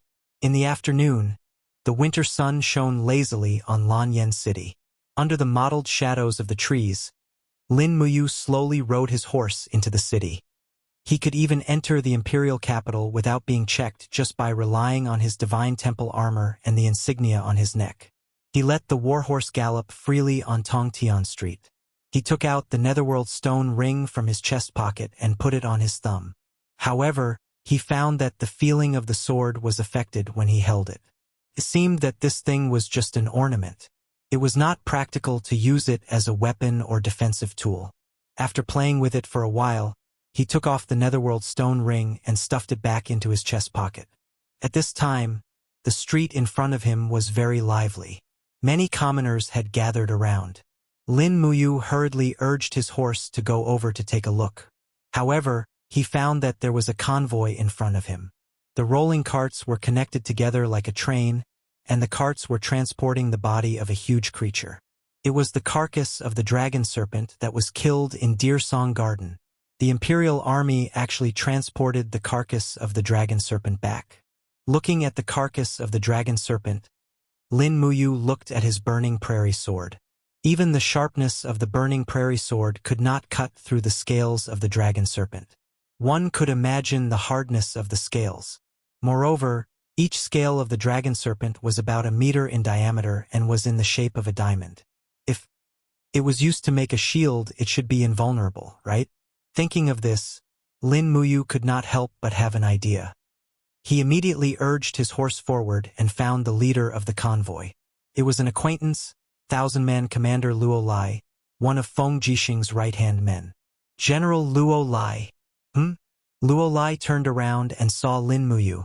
He could not help but smile. Oh, it's Lord Lin Muyu. Why are you on Tongtian Street? Shouldn't you be at the Eagle's Nest camp?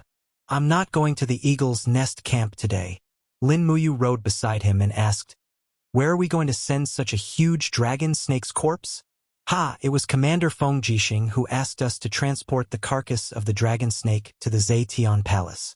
He said that the meat of the dragon snake contains a huge amount of fire energy. After drying it, it can be cooked into meat soup to keep out the cold in winter. The dragon snake's bones can be ground into powder and used as medicine to strengthen the body. Moreover, this is a 12,300-year-old dragon snake.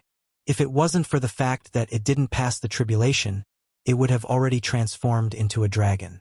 I see. Lin Muyu rubbed her hands and smiled. Can I discuss something with you? Oh, what is it? Luo Lai looked at him, amused. Can you give me all the scales of this dragon snake after you cut them off? Is that so? Luo Lai smiled. Sir, are you going to use the scales of the dragon snake to make a shield or a chain armor? Shield. I see. All right, since the commander didn't say that he wanted the scales. Besides, this dragon snake was killed by Lord Lin Muyu. There's nothing wrong with giving the scales to you. You can come with me to the palace. When we deal with the carcass, we will send the scales to you. All right, thank you, General Luo Lai. Sir, there's no need to be so polite. We're all on the same side. After entering the Zetian Palace, they dealt with the carcass of the dragon snake in the side hall. The imperial chefs cut the meat and separated the bones. The blood-stained scales were loaded onto the horse carriage. Lin Muyu counted carefully. There were more than 500 scales in total. Her heart was filled with joy. These scales filled 5 full carriages. Feng Jixing assigned 20 more imperial guards to Lin Muyu. In the afternoon, they transported the scales to the largest ironware shop in the imperial capital, 100 King's Ironware Shop. It was said that this ironware shop had tens of thousands of years of history. It had been through hundreds of emperors, hence its name. However, not long after Lin Muyu entered the ironware shop, a familiar figure appeared, Jin Xiaotang. Brother Yu, you haven't appeared in a long time. Jin Xiaotang walked up to him intimately. Suddenly, she pouted and said, Humph, you asked me to introduce you to the Hall of Chivalry. I didn't expect you to go on a mission to spy on the military. This time, Xiaotang has offended the Hall of Chivalry because of you. It's up to you. Lin Muyu was full of regret. Haha, I'm sorry. Xiaotang, I was in the wrong. I'll apologize to you. Oh yes, why are you here? Jin Xiaotang patted the sign of the ironware shop and said, because this 100 King's Ironware Shop is also an asset of the Imperial Capital Chamber of Commerce. Of course, I have to come here. As she spoke, she looked at the pile of dragon snake scales on the carriage. She smiled and said, Brother Yu, are you using the scales of the dragon snake as the main body to forge a shield? Wow, these scales are so thick. How old is this dragon snake? More than 10,000 years. That's a lot. Jin Xiaotang stuck out her tongue and smiled.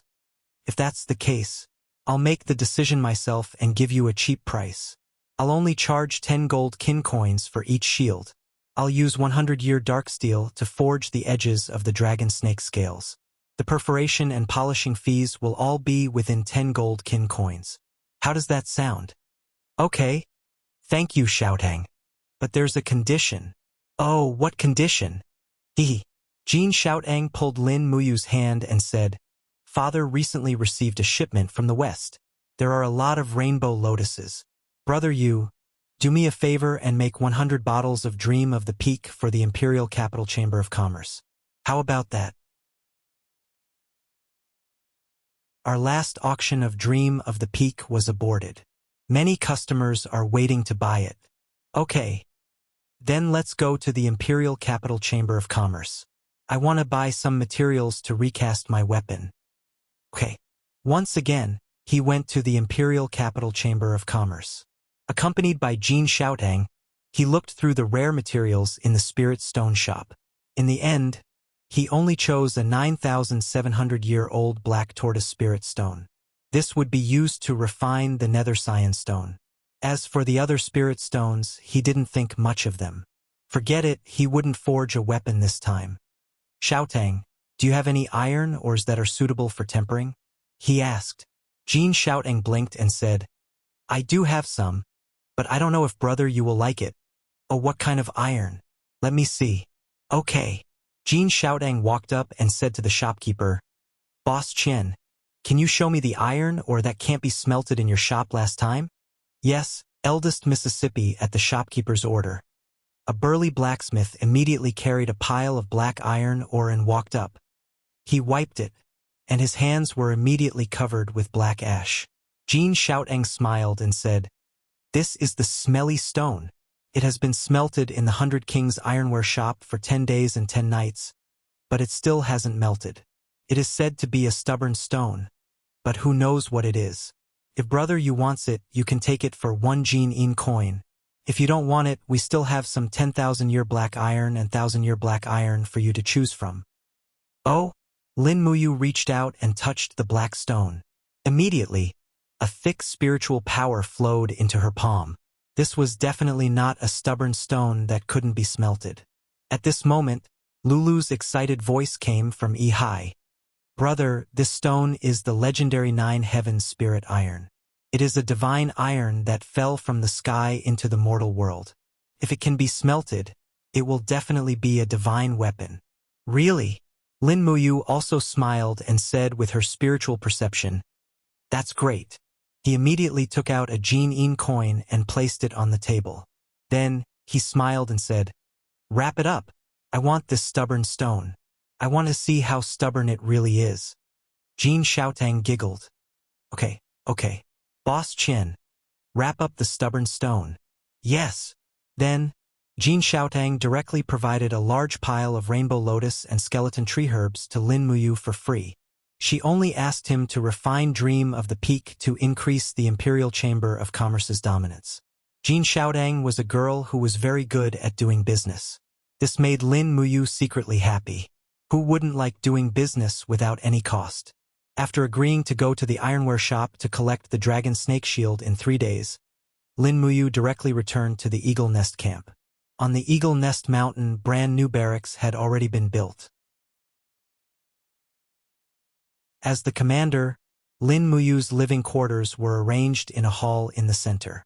It was relatively spacious and very quiet. It was very satisfying. After dinner, he started working. He spent close to 3 hours refining 132 bottles of Dream of the Peak. Other than 100 bottles for Jin Xiaotang, he kept the rest for the people in the Longden army camp who had a higher cultivation level.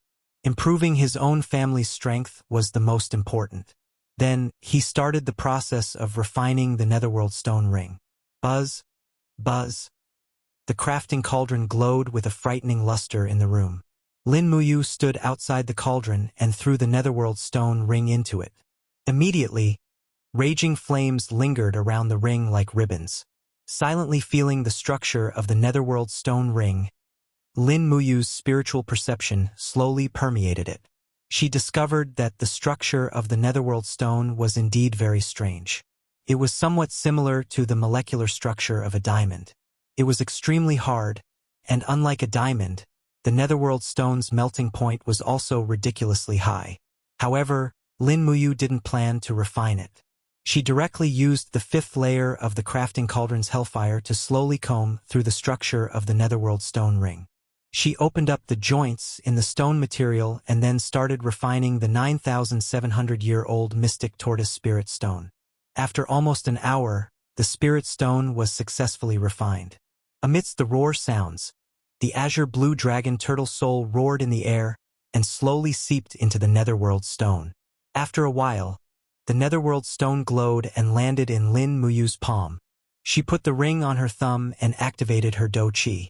In an instant, the spirit of the mystic tortoise was already lingering around the ring, ready to come out at any time to protect its owner. The mystic tortoise was originally good at defense, and this ring that had been refined was equivalent to a defensive tool. She put the ring away. Although this netherworld stone ring was very strong, its appearance was shockingly ugly. Lin Muyu had already decided to give it to Reihong. As the great deacon of the divine temple, the old man should have some treasured tools that were worthy of his identity to protect himself. Continue, the highlight was coming. Refining that stubborn stone, 9 heavens spirit iron.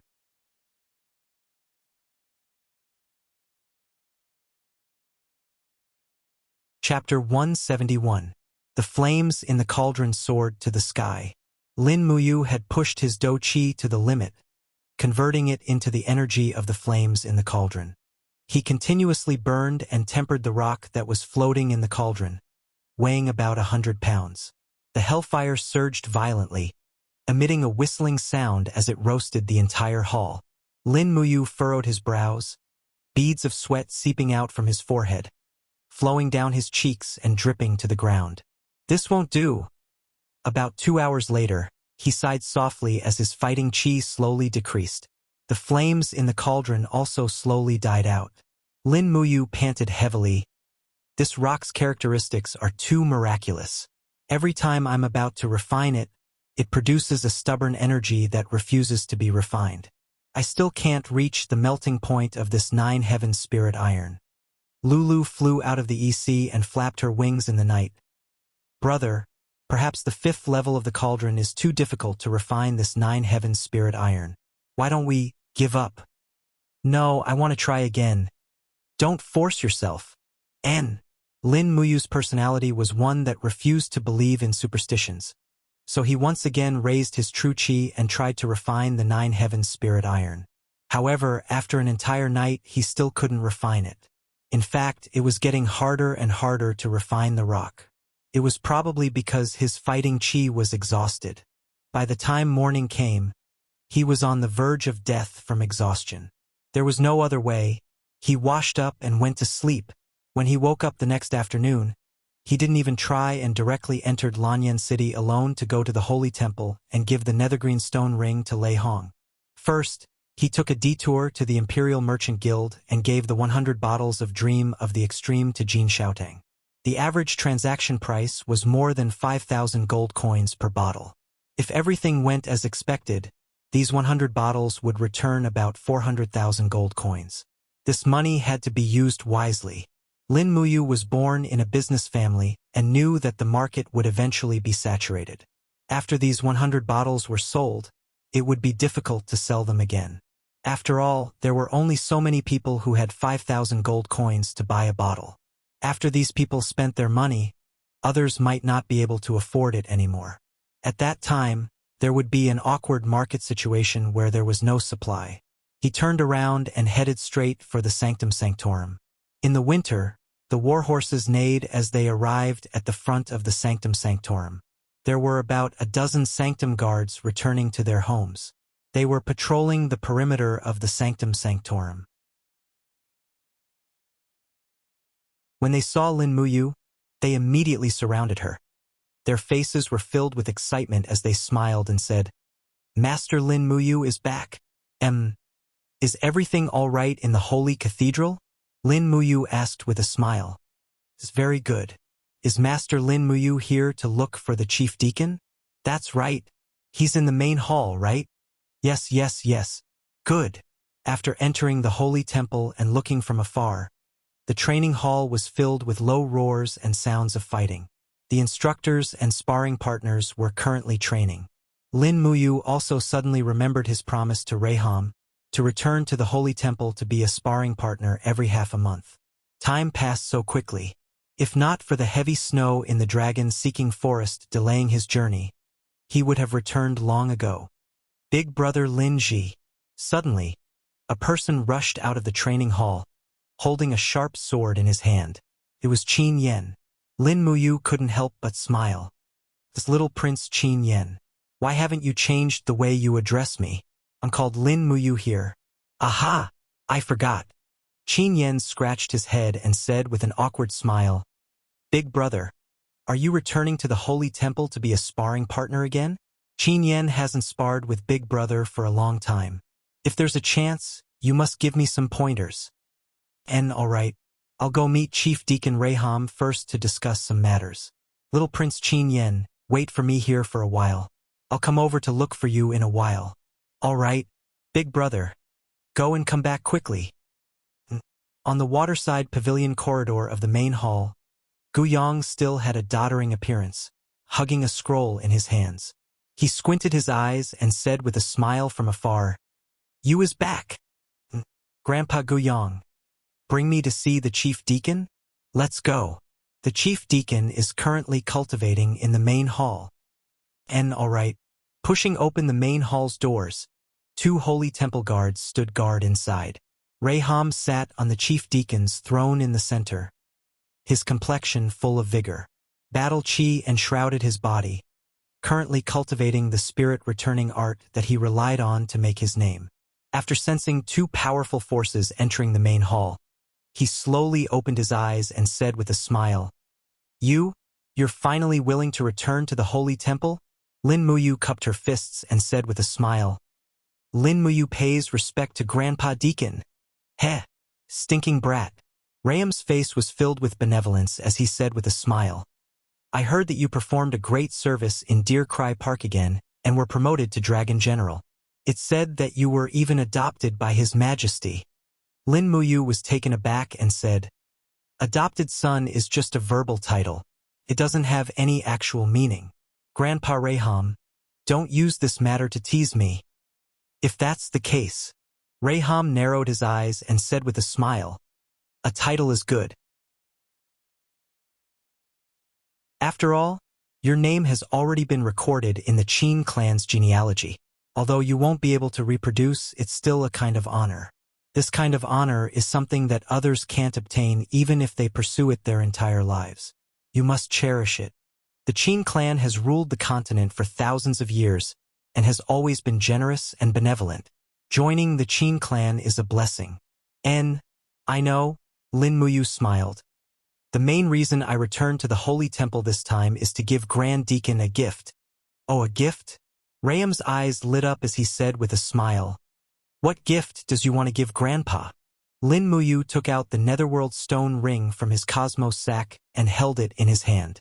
The black tortoise's refined soul glowed within the ring and a faint roar could be heard. He offered it up and said with a smile, It's this, Grand Deacon. Take a look and see if you like it. Raham took the ring. Just by touching it, he could feel the surging refined soul power. His eyes instantly widened and he said in astonishment, Is this a saint weapon? Lin Muyu shook his head. Because I don't understand the grades of accessories other than weapons. I don't know if it's a saint weapon or not. In short, as long as Grand Deacon likes it, it's fine. I like it, of course I like it. Raham almost couldn't bear to part with it. He said, What's the origin of this ring? How did you do it? Grandpa has always wanted to ask you. What's up with your blacksmithing skills? Lin Muyu shook his head and smiled. Grandpa, don't ask about this. There are some things that you won't understand even if I explain it to you. Oh? Raham narrowed his eyes and smiled. For example, Lin Muyu's lips curled up.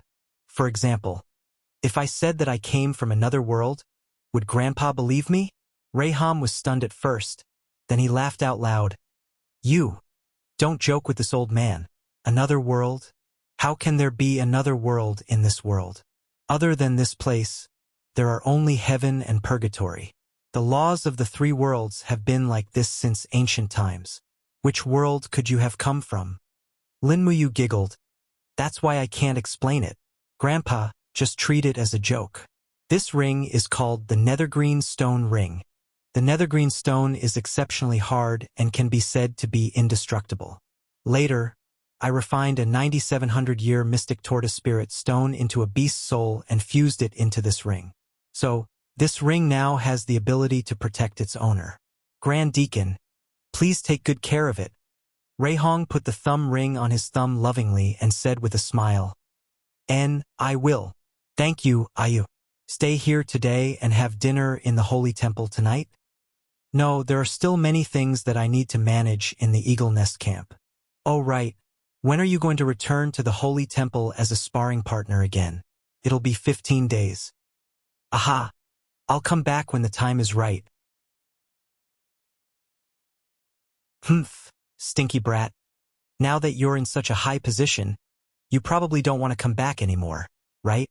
Reihong smiled and said, how's your advancement? Come, go to the testing crystal and see what level you've reached. Yes.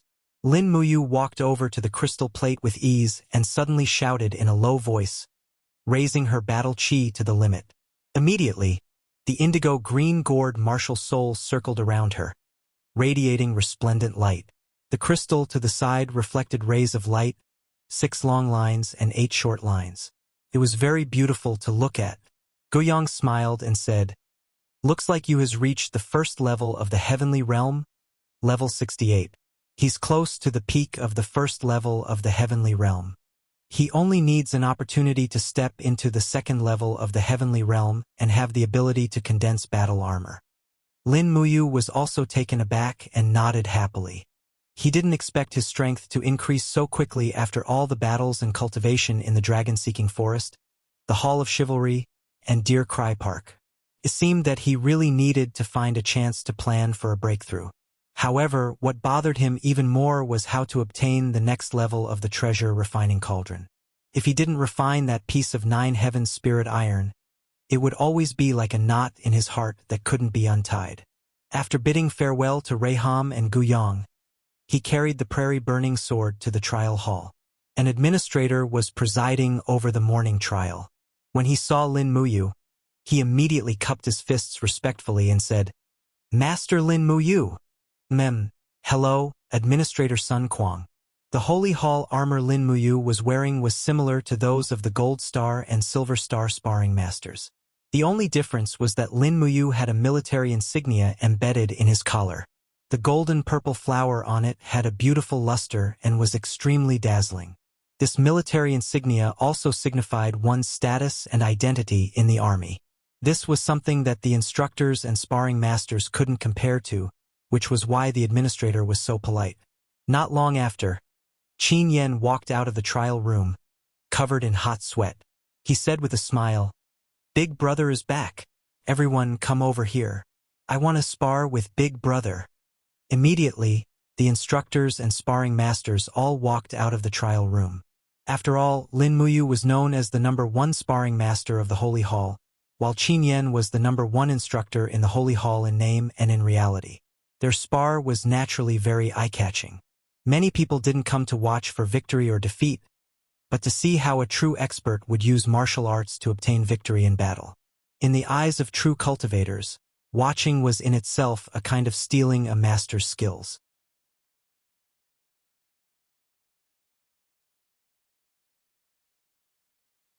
Chapter 172.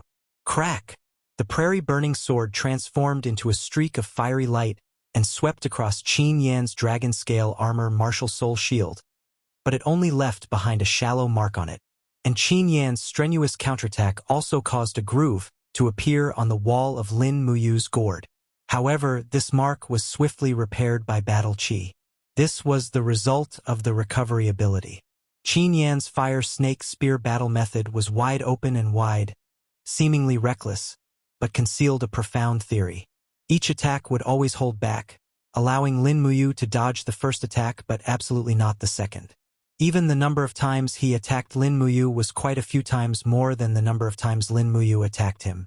But Lin Muyu borrowed the gourd martial soul's many techniques. Under the unceasing consumption of the recovery ability, Qin Yan's dragon-scale armor was already riddled with holes. All right, Qin Yen abruptly blasted back Lin Muyu with a spear. Panting heavily, he laughed loudly and waved his hand, saying, "My battle chi is already exhausted. Big brother Lin Muyu is indeed very impressive. No wonder Big brother said that your strength is absolutely not beneath his." "Oh? Did Big brother Qin Lei say so?" "Yes.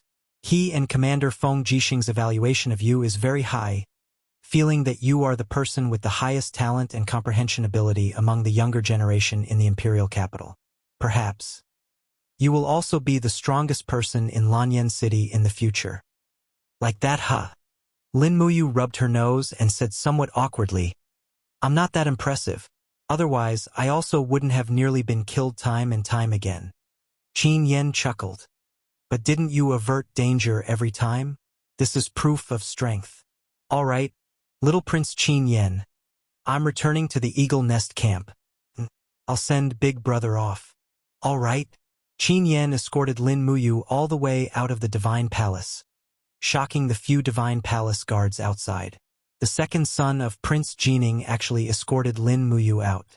This kind of treatment was not available to others, and they could not help but respect this number one sparring partner of the Divine Palace a little more. In fact, the people in the Divine Palace were truly in awe. In the competition just now, Lin Muyu had clearly won. In many people's hearts, the strength of the number one sparring partner was still above that of the number one instructor. Lin Muyu's strength was so strong that it was as terrifying as a freak. After returning to the Eagle Nest camp, he continued to try to refine the Nine Heavens Spirit Iron, but he was unable to do so. Late at night, Lin Muyu had already tried countless times, and her face was a little pale. Lulu fluttered on his shoulder and said, "Big brother, why don't we give up? This isn't a solution either." Lin Muyu was extremely weak. She nodded and sat down on the floor tiles dejectedly. At this moment, Wei Chao's voice came from outside. "Lord Commander, Princess Tang Xiaoxi requests an audience." "Oh, Xiaoxi is here?" Lin Muyu's heart warmed, and she hurriedly got up and walked out of the residence. The night was not very good. There was no moon or stars, and it was pitch black. Outside, under the illumination of the torches, Tang Xiaoxi dismounted and walked over with a smile. When she got closer, she saw Lin Muyu's expression, and couldn't help but be stunned. "Mu, what's wrong with you? Have you not recovered from your injuries from the battle at Deer Cry Park?" "No." Lin Muyu shook her head. Tang Xiaoxi pouted, and took out a silk handkerchief to wipe the sweat off his forehead. "I have been cultivating in seclusion in the Duke's residence these days, and didn't expect so many things to happen outside. I'm really sorry." Lin Muyu couldn't help but laugh. "Xiaoxi, why are you apologizing? You haven't let anyone down." "No, it's just that I should have come to see you earlier." "Ha, this?" Lin Muyu suddenly felt speechless. "Aren't you going to invite me in?" Tang Xiaoxi asked with a smile. "All right." Lin Muyu stepped aside, and Tang Xiaoxi ordered the guards behind her to stay outside, while she followed Lin Muyu into his residence. Wei Chou followed closely behind, and with an ambiguous smile on his face, he asked, "My lord, do you need me to prepare something for you?" His smile was really asking for a beating, and Lin Muyu glared at him. "Prepare what? What's with that smile on your face? Don't tell me you want to prepare a box of Durex for me?" Wei Chou was stunned. "What is Durex?" Tang Xiaoxi was also stunned, and asked with a smile, "Mu, what is that?" Lin Muyu scratched her head, and secretly hated herself for blurting it out. She said awkwardly, "It's a type of tea from my hometown. It's very smooth. It has various fruity flavors. Heh heh." Tang Xiaoxi squinted her beautiful eyes, and said with a smile, "Humph, looking at your lying face, I really want to beat you up. But, is there really fruity tea? If there's time, you must invite me to try it." Looking at Tang Xiaoxi's beautiful face, Lin Muyu couldn't help but think about some other things. She nodded and said, "Cough, cough. If there's a chance, if you're willing." Tang Xiaoxi giggled. "Hee hee. What are you talking about? Why wouldn't I be willing?" Wei Chou stood at the side in a daze. "Then, my lord, do you still want me to prepare some snacks, tea, And fruits for you and Princess Shi tonight? Go. Yes, my lord. Although Lin Muyu's room was spacious, it didn't have many furnishings. There was a table, a few chairs, and the rest was a bed. After Tang Xiaoxi entered the room, she looked around and sat on the bed. She said with a smile, Mu, this room of yours, other than the bed being a little soft, there's really nothing good about it. The bed. It's good to sleep comfortably. Lin Muyu forcefully suppressed the urge to invite Tang Xiaoxi to try the bed. After all, this was a different world where words and actions were more serious. It wasn't the world where she could casually joke around. It wouldn't be good if Tang Xiaoxi flipped out. Tang Xiaoxi giggled and said, Are you nervous? No. Then why aren't you coming over and sitting down? Oh, okay. I mean, come sit beside me. Okay? Lin Muyu obediently sat on the side of the bed, her heart filled with even more complicated feelings. At this moment, Wei Chou walked in with a plate of fruits and a pot of warm wine. He couldn't help but be stunned. Did I disturb you guys? No. Tang Xiaoxi opened her big, watery eyes and smiled innocently. Lin Muyu gestured. Wei Chou, you can leave after you put down the things. Yes. Wei Chou turned around and left. A man and a woman stayed in a room together, and the atmosphere was slightly awkward. The faint fragrance from Tang Xiaoxi really tested a person's patience. Lin Muyu was a hot-blooded man after all, so how could he resist this kind of temptation? He hurriedly used the spirit pulse technique to clear the distracting thoughts in his mind. But at this time, even Tang Xiaoxi was quite nervous. Her beautiful face was red as she said, Should I not have come tonight? No. Lin Muyu smiled slightly. Xiao Shi, how's your advancement recently? I'm almost at the peak of the third heaven of the earth realm. Recently, Chu has been teaching me how to cultivate, so my advancement speed is very fast, but I can't break through to the heaven realm. I'm still keeping the 5,000-year-old fire spirit stone that you brought with you. I'll use it on the day I break through. I see. Lin Muyu stood up and poured a glass of wine for Tang Xiaoxi. She said, Drink some wine to warm your body. Xiao Shi's cultivation speed is still very fast, much faster than I thought. Tang Xiaoxi also stood up and said with an unconvinced smile, What's wrong? Do you think I'm a pampered princess who doesn't want to improve? Of course not. Xiao Shi is the best. Humph. Tang Xiaoxi drank a glass of wine, and her face seemed to turn even redder. She suddenly asked, Mu, you saved Xiao Yin in Deer Garden. Did she?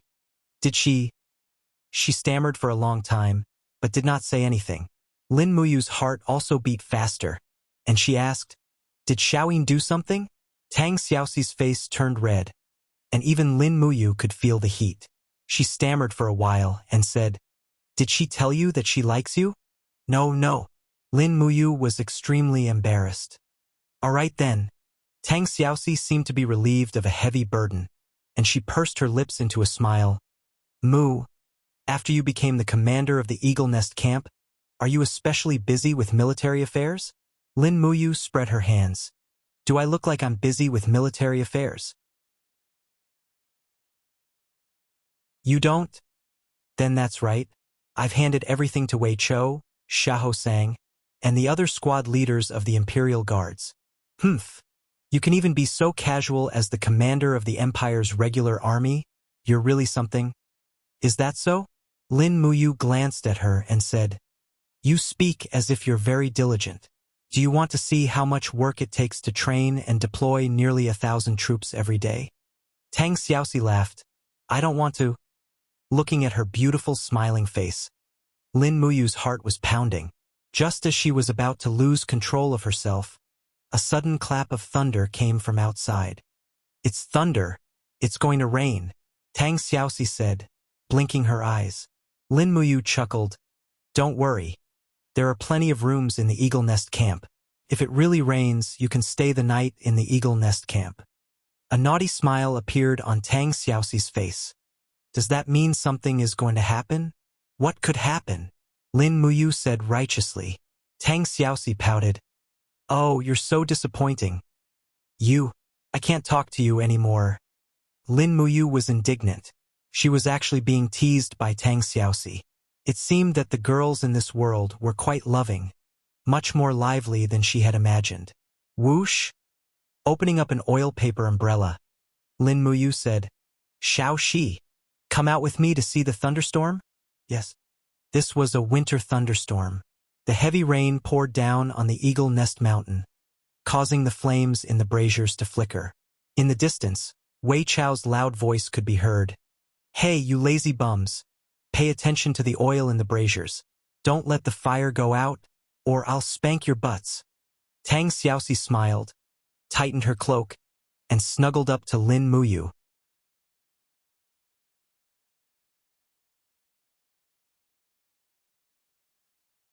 Chapter 173. The oil paper umbrella was not big to begin with, so Tang Xiaoxi could only lean against it tightly. Lin Muyu tried his best to cover Tang Xiaoxi's head with the umbrella.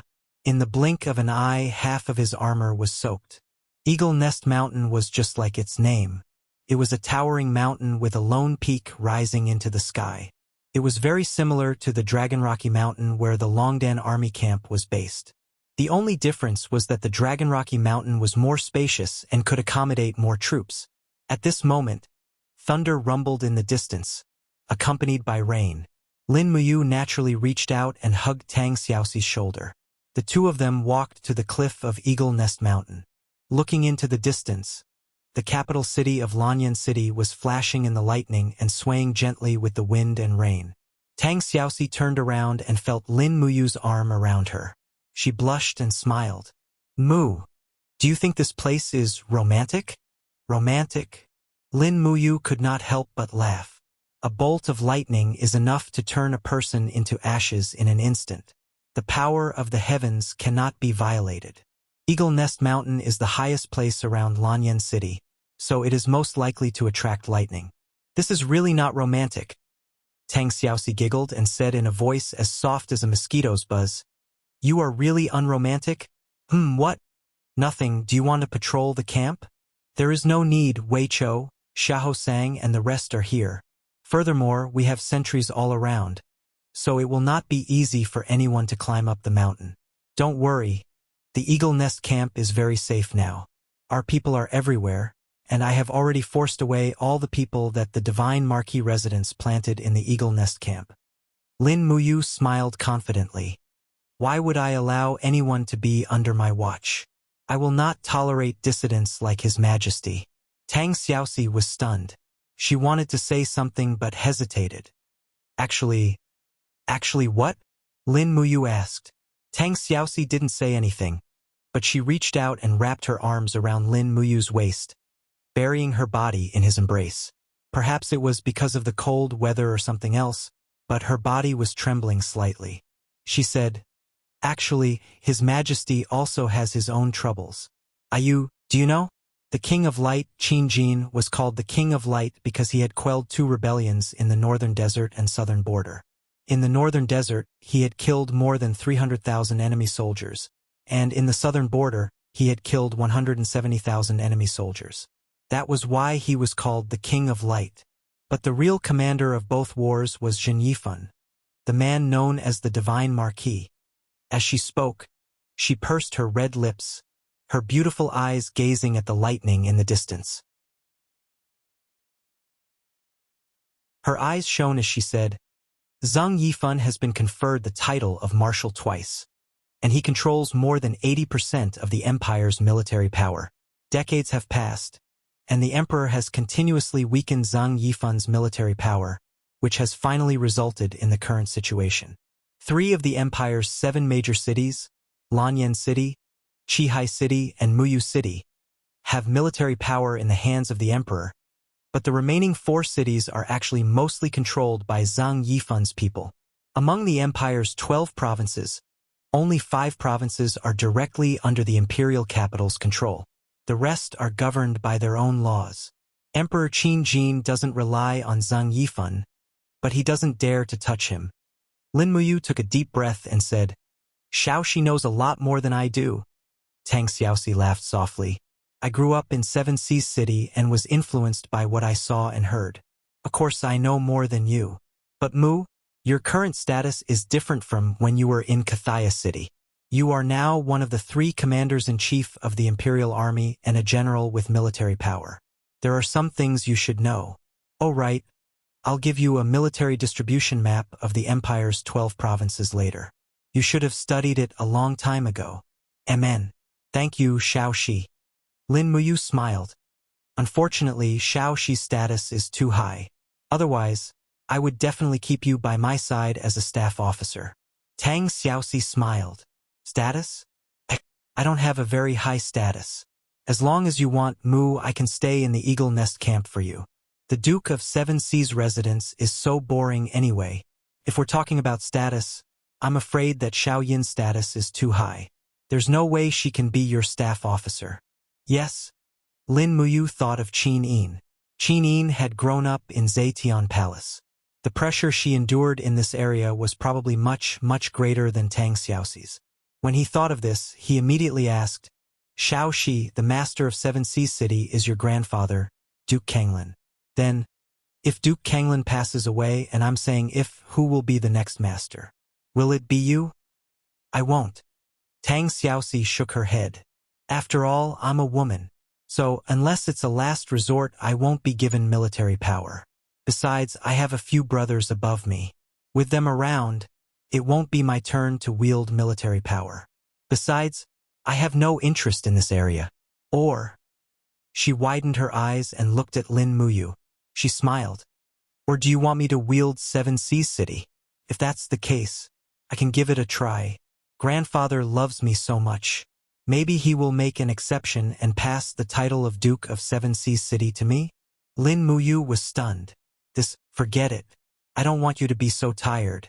Besides, I'm a person who's good at satisfying others. It's good to have you by my side. If you really go to Seven Seas City to be the master, I'm afraid it'll be difficult for me to see you again. Yes, Mu is the smartest. At this moment, with a sudden crack, a purple thunderbolt fell on the top of the mountain in front of them. It directly struck a pine tree and set it on fire. Moreover, some light purple flames fell from the sky. These flames slowly seeped into the rocks.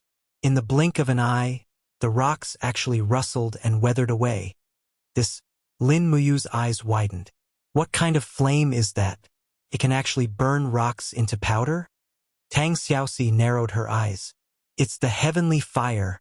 Legend has it that the heavenly fire can burn everything. It's just a piece of cake for it to burn rocks. I didn't expect to see the heavenly fire here. Mu, let's go back quickly. Once the heavenly fire falls on us, I'm afraid we'll be burned into a pile of ashes even if we have the body of the sanctuary. No. Lin Muyu's heart skipped a beat. She said, Xiao Shi, go back to my room and wait for me. I need these heavenly fire. This kind of heavenly fire came from nature, but its temperature was even higher than the hellfire. Wasn't this what Lin Muyu needed the most?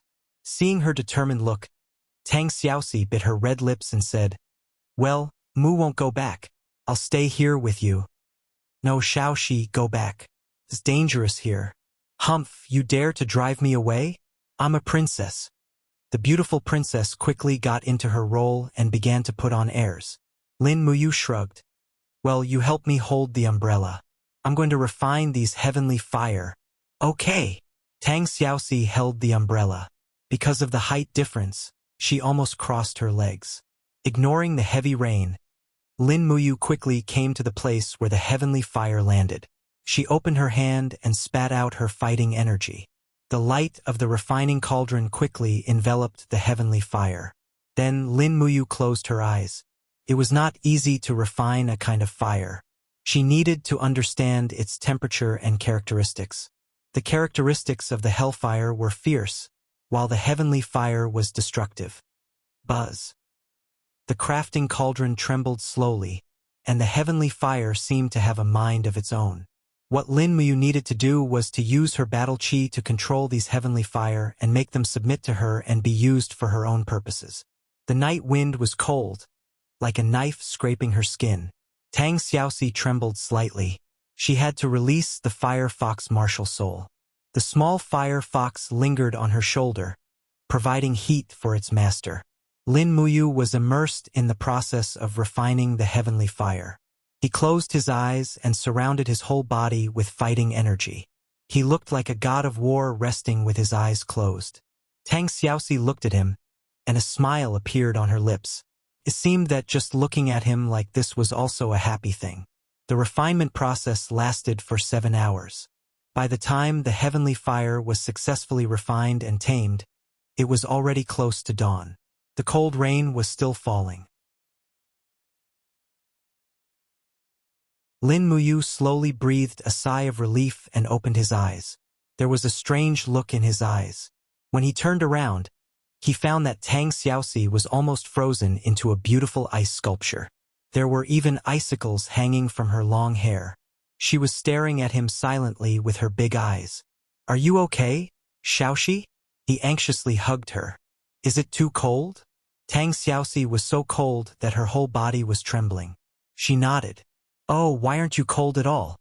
Your body is so hot." "Because I'm a young man." "That's enough? Let's go back quickly." "Okay." When they returned to Lin Muyu's room, he quickly ordered Wei Chou to prepare some water for Tang Xiaoxi to take a bath. Then he boiled some ginger soup for her. As for Lin Muyu, he waited outside the door until Tang Xiaoxi finished bathing, ate something, and went to bed. "Are you feeling better?" He looked at Tang Xiaoxi, who was lying on his bed. Tang Xiaoxi smiled and nodded. "Yes, much better. Your guards are waiting outside. If I don't hand you over, they will kill me." "Hee. Let them be. Mu, don't go. Stay here with me. Okay?" "Okay then." Lin Muyu sat on the bed and watched Tang Xiaoxi fall asleep. Then she started to work. That's right. She could refine that stubborn stone now. Buzz! The artifact refining cauldron appeared in the hall of her residence. Lin Muyu controlled the artifact refining cauldron with one hand and threw the 9 heavens spiritual iron in with the other. With a soft chant, the 6th layer of refining fire, heavenly fire emerged and lingered around the 9 heavens spiritual iron as it burned fiercely. In an instant, the outer layer of the 9 heavens spiritual iron began to peel off. It was a success. This heavenly flame was indeed extraordinary. Its refining effect was much, much stronger than the hellfire's refining effect. After nearly 2 hours, the 9 heavens spiritual iron was completely melted into lava. Lin Muyu reached into her Chenkuan bag and took out the 12,300-year-old dragon snake's spirit stone. Then, she continued to refine the spirit stone.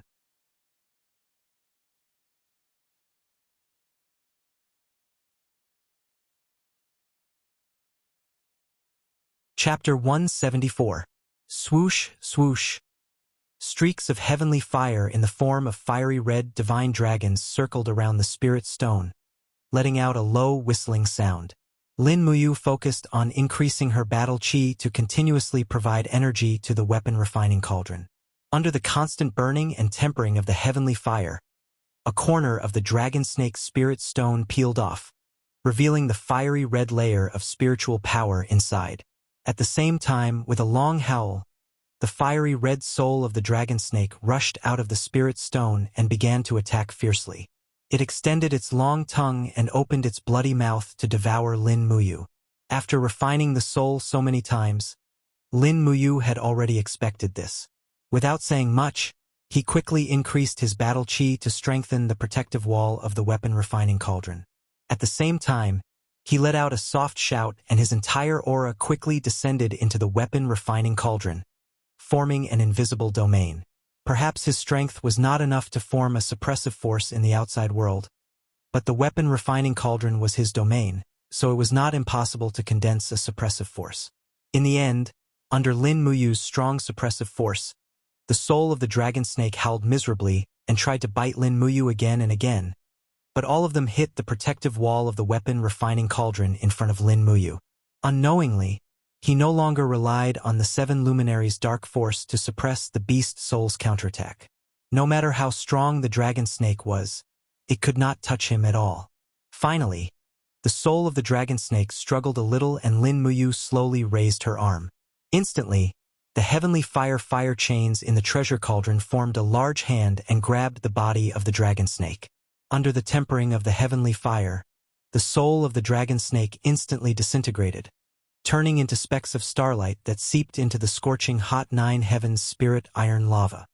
Squeak, squeak.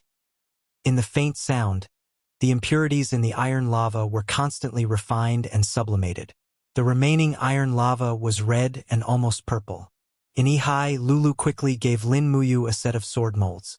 After repeatedly selecting, she finally chose a set that she was more satisfied with. This was a set of sword molds that was designed with the symbol of dragon. The body of the sword was slender, but the edge of the sword was thicker and more dignified.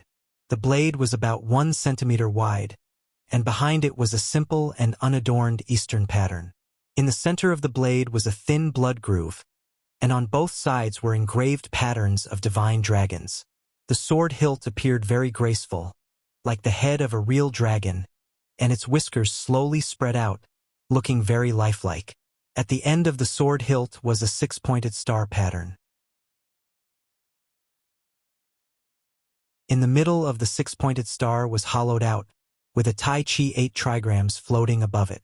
The spiritual power was gently flowing, but the people in this world didn't pay attention to the balance of yin and yang, so they probably didn't understand the profound meaning of the 8 trigrams. Soon, the shape of the whole sword was revealed. Lin Muyu closed her eyes and continued to use her spiritual sense to refine the details of the blade. When she was refining the burning prairie sword, she adopted the design of compound blades, with a total of 5 compound cutting layers. This way, the sword would be sharper and more durable. However, the material of this sword was rarer than the Millennium Meteoric Iron. The density was higher, and the particles were finer. Therefore, Lin Muyu spent a lot of effort and spent nearly an hour to carefully polish it. She designed a total of 10 compound cutting layers for this new sword. It could be said that this sword was also the pinnacle of Lin Muyu's current forging ability. Ow, ow. This dignified and unadorned long sword was done in the blink of an eye, and the roar of a dragon snake that sounded like a real dragon came from it. What should I call it? Naturally, Lin Muyu was very satisfied with this sword. After thinking for a long time, she decided that since this sword was made of dragon snake spirit stone and 9 heaven spirit iron, she would take the common name of the two and call it Dragon Spirit Sword. Puff! The dragon spirit sword fell into the water tank in the room, and suddenly, a burst of steam rose, directly waking up Tang Xiaoxi. She rubbed her sleepy eyes and propped herself up. She asked, "Mu, you're not asleep yet?" "Yes, there's no place to sleep. Didn't you take the bed?" Lin Muyu turned around and saw that Tang Xiaoxi had gone to bed after bathing. She didn't wear a coat at all. At this moment, a large area of her ice skin and jade bones was exposed. In an instant, Lin Muyu felt her head heat up. She hurriedly used the spirit pulse technique to focus. Tang Xiaoxi seemed to have also noticed her appearance. She blushed and immediately burrowed back into the blanket. She took some clothes from the side and put them on one by one. Lin Muyu didn't look at her and reached out to pick up the dragon spirit sword from the bottom of the water tank. This sword was far heavier than an ordinary long sword, about 50 jin. An ordinary person wouldn't be able to swing it at all. However, Lin Muyu was already a heaven realm expert, and his arm strength was astonishing. Moreover, he had sword heart. When he forged the weapon, he had already fused with the sword soul of the dragon spirit sword. Therefore, he could lift the heavy sword as if it was light. He held the dragon spirit sword in his hand and swung it lightly. Hum, hum. The edge of the sword brought with it a formless gust of wind, making people gasp in admiration. This sword was something Lin Muyu had never seen before, be it in appearance or sharpness. Because Tang Xiaoxi was there, Lulu didn't fly out. She only looked at the sea and said with a smile, "Congratulations, big brother, for obtaining another peerless godly weapon. According to this world's weapon classification, this dragon spirit sword is a 4th rank saint grade." 4th rank saint grade? Lin Muyu was secretly delighted. Is it even sharper than the Emperor's Desolation Sword? Of course. The Desolation Sword is 6th rank saint grade, while the Dragon Spirit Sword is 4th rank Saint grade. Is 2 ranks higher. This Dragon Spirit Sword should be able to cut open the scales of the 10,000-year dragon snake, right? And it definitely can. Lulu giggled. Big brother, I didn't expect you to still be troubled by the dragon snake's defense. That's right. Lin Muyu sighed and said, the art of smithing is my biggest reliance in this world. If I can't rely on the sharpness of my weapon to defeat those stronger than me, then what else can I rely on? If my burning prairie sword could pierce through the dragon snake's scales, I'm afraid Xiao Yin and big brother Feng Jixing wouldn't have encountered such danger. Lulu smiled slightly. Big brother, you don't have to blame yourself. Your performance was already very perfect. If you performed a little better, it would inevitably arouse suspicion. You're right. Lin Muyu waved the dragon spirit sword and cut a piece of black cloth from the curtain at the side to wrap the newly forged sword.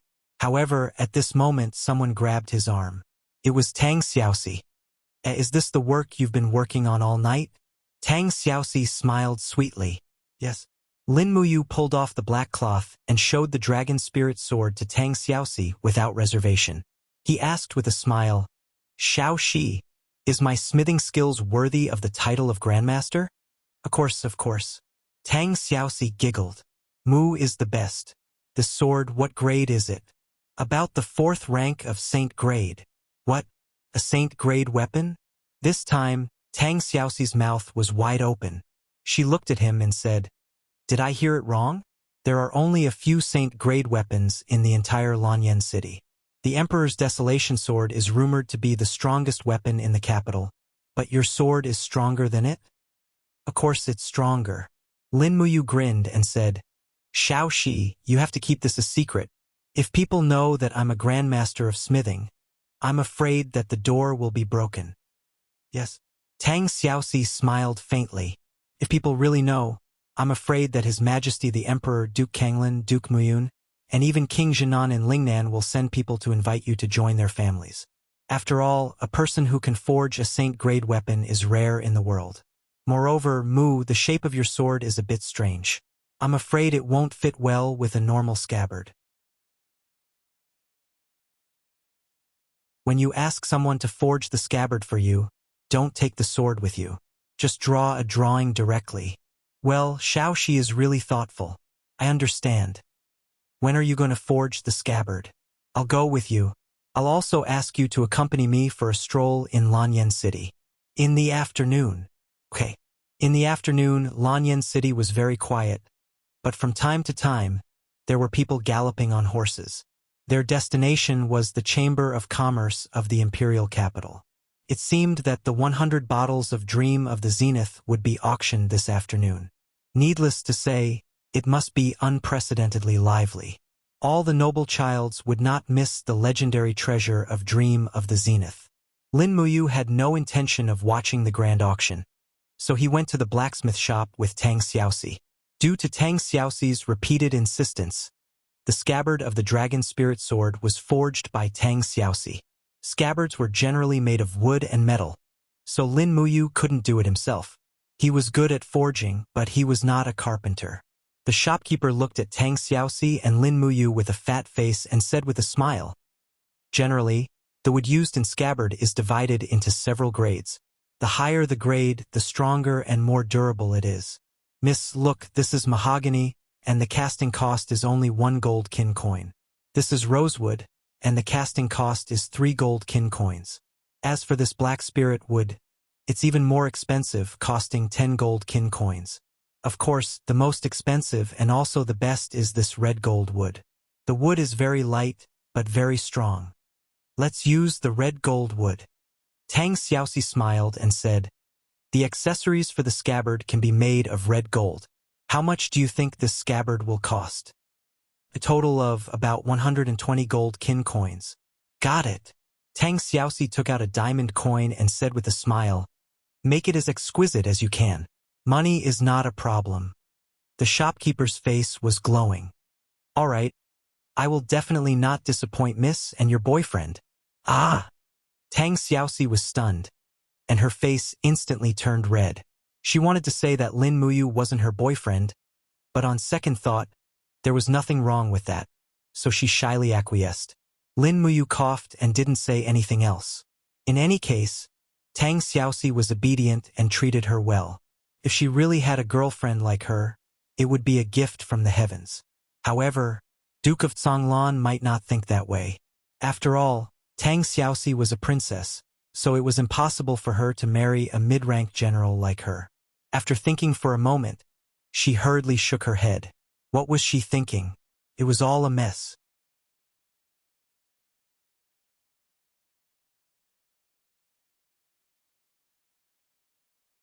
Chapter 175.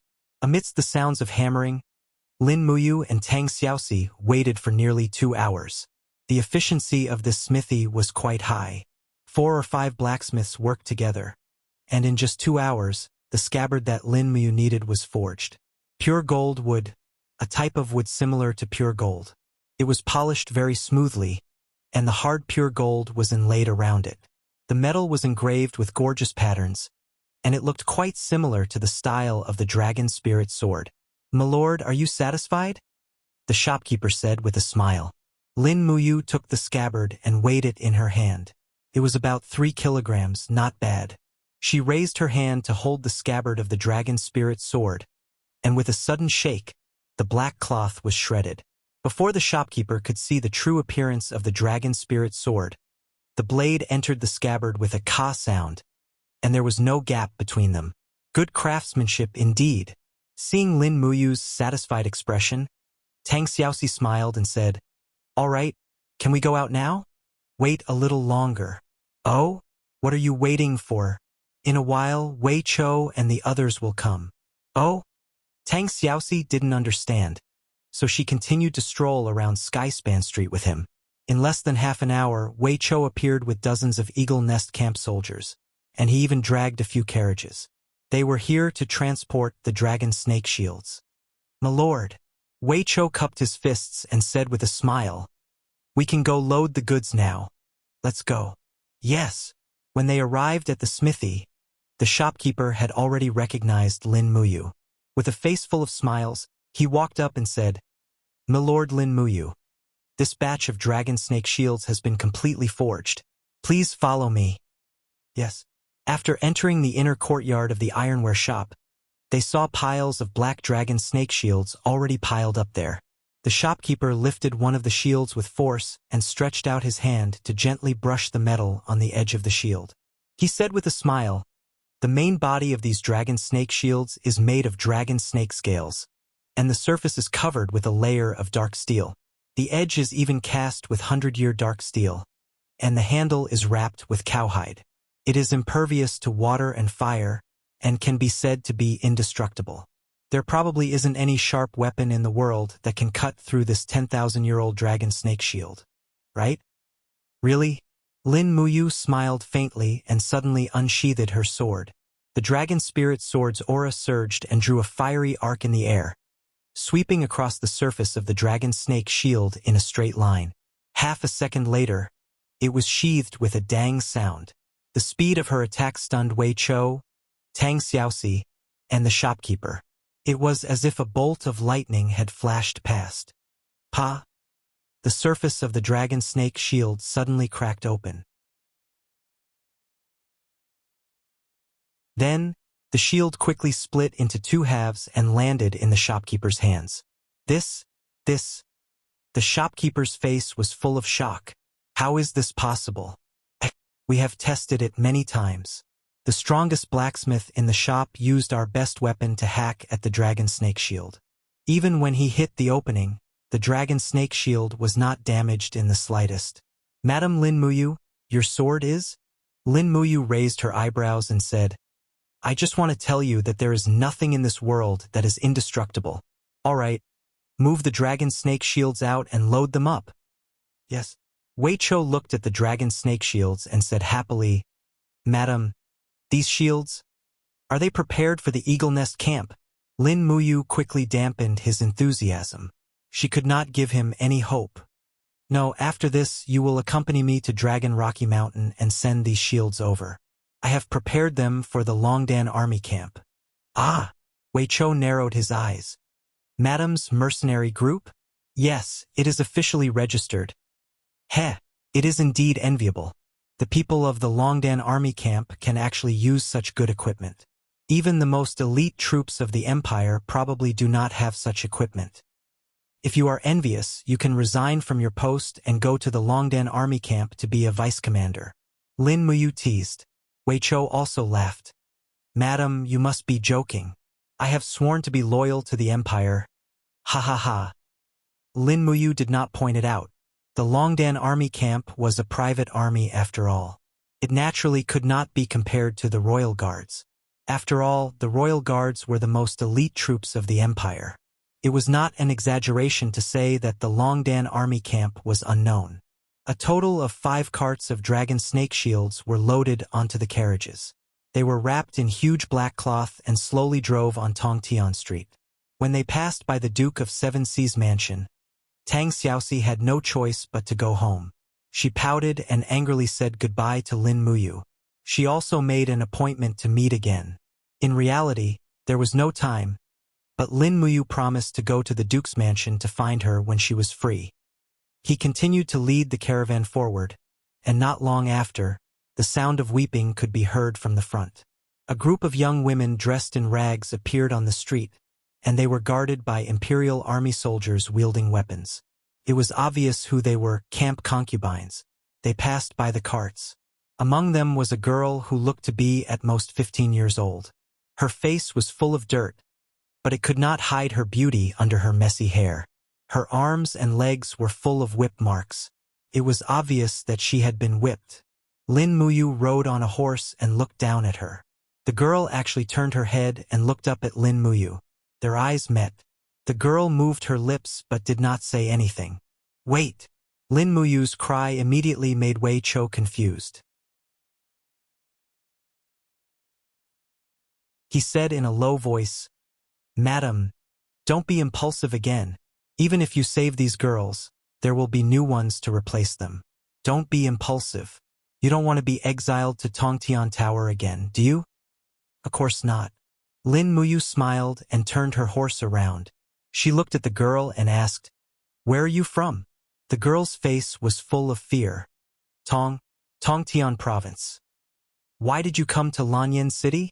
Lin Muyu tried her best to maintain a sunny smile so that she would not be so nervous. The girl's lips moved again, and her eyes were full of fear.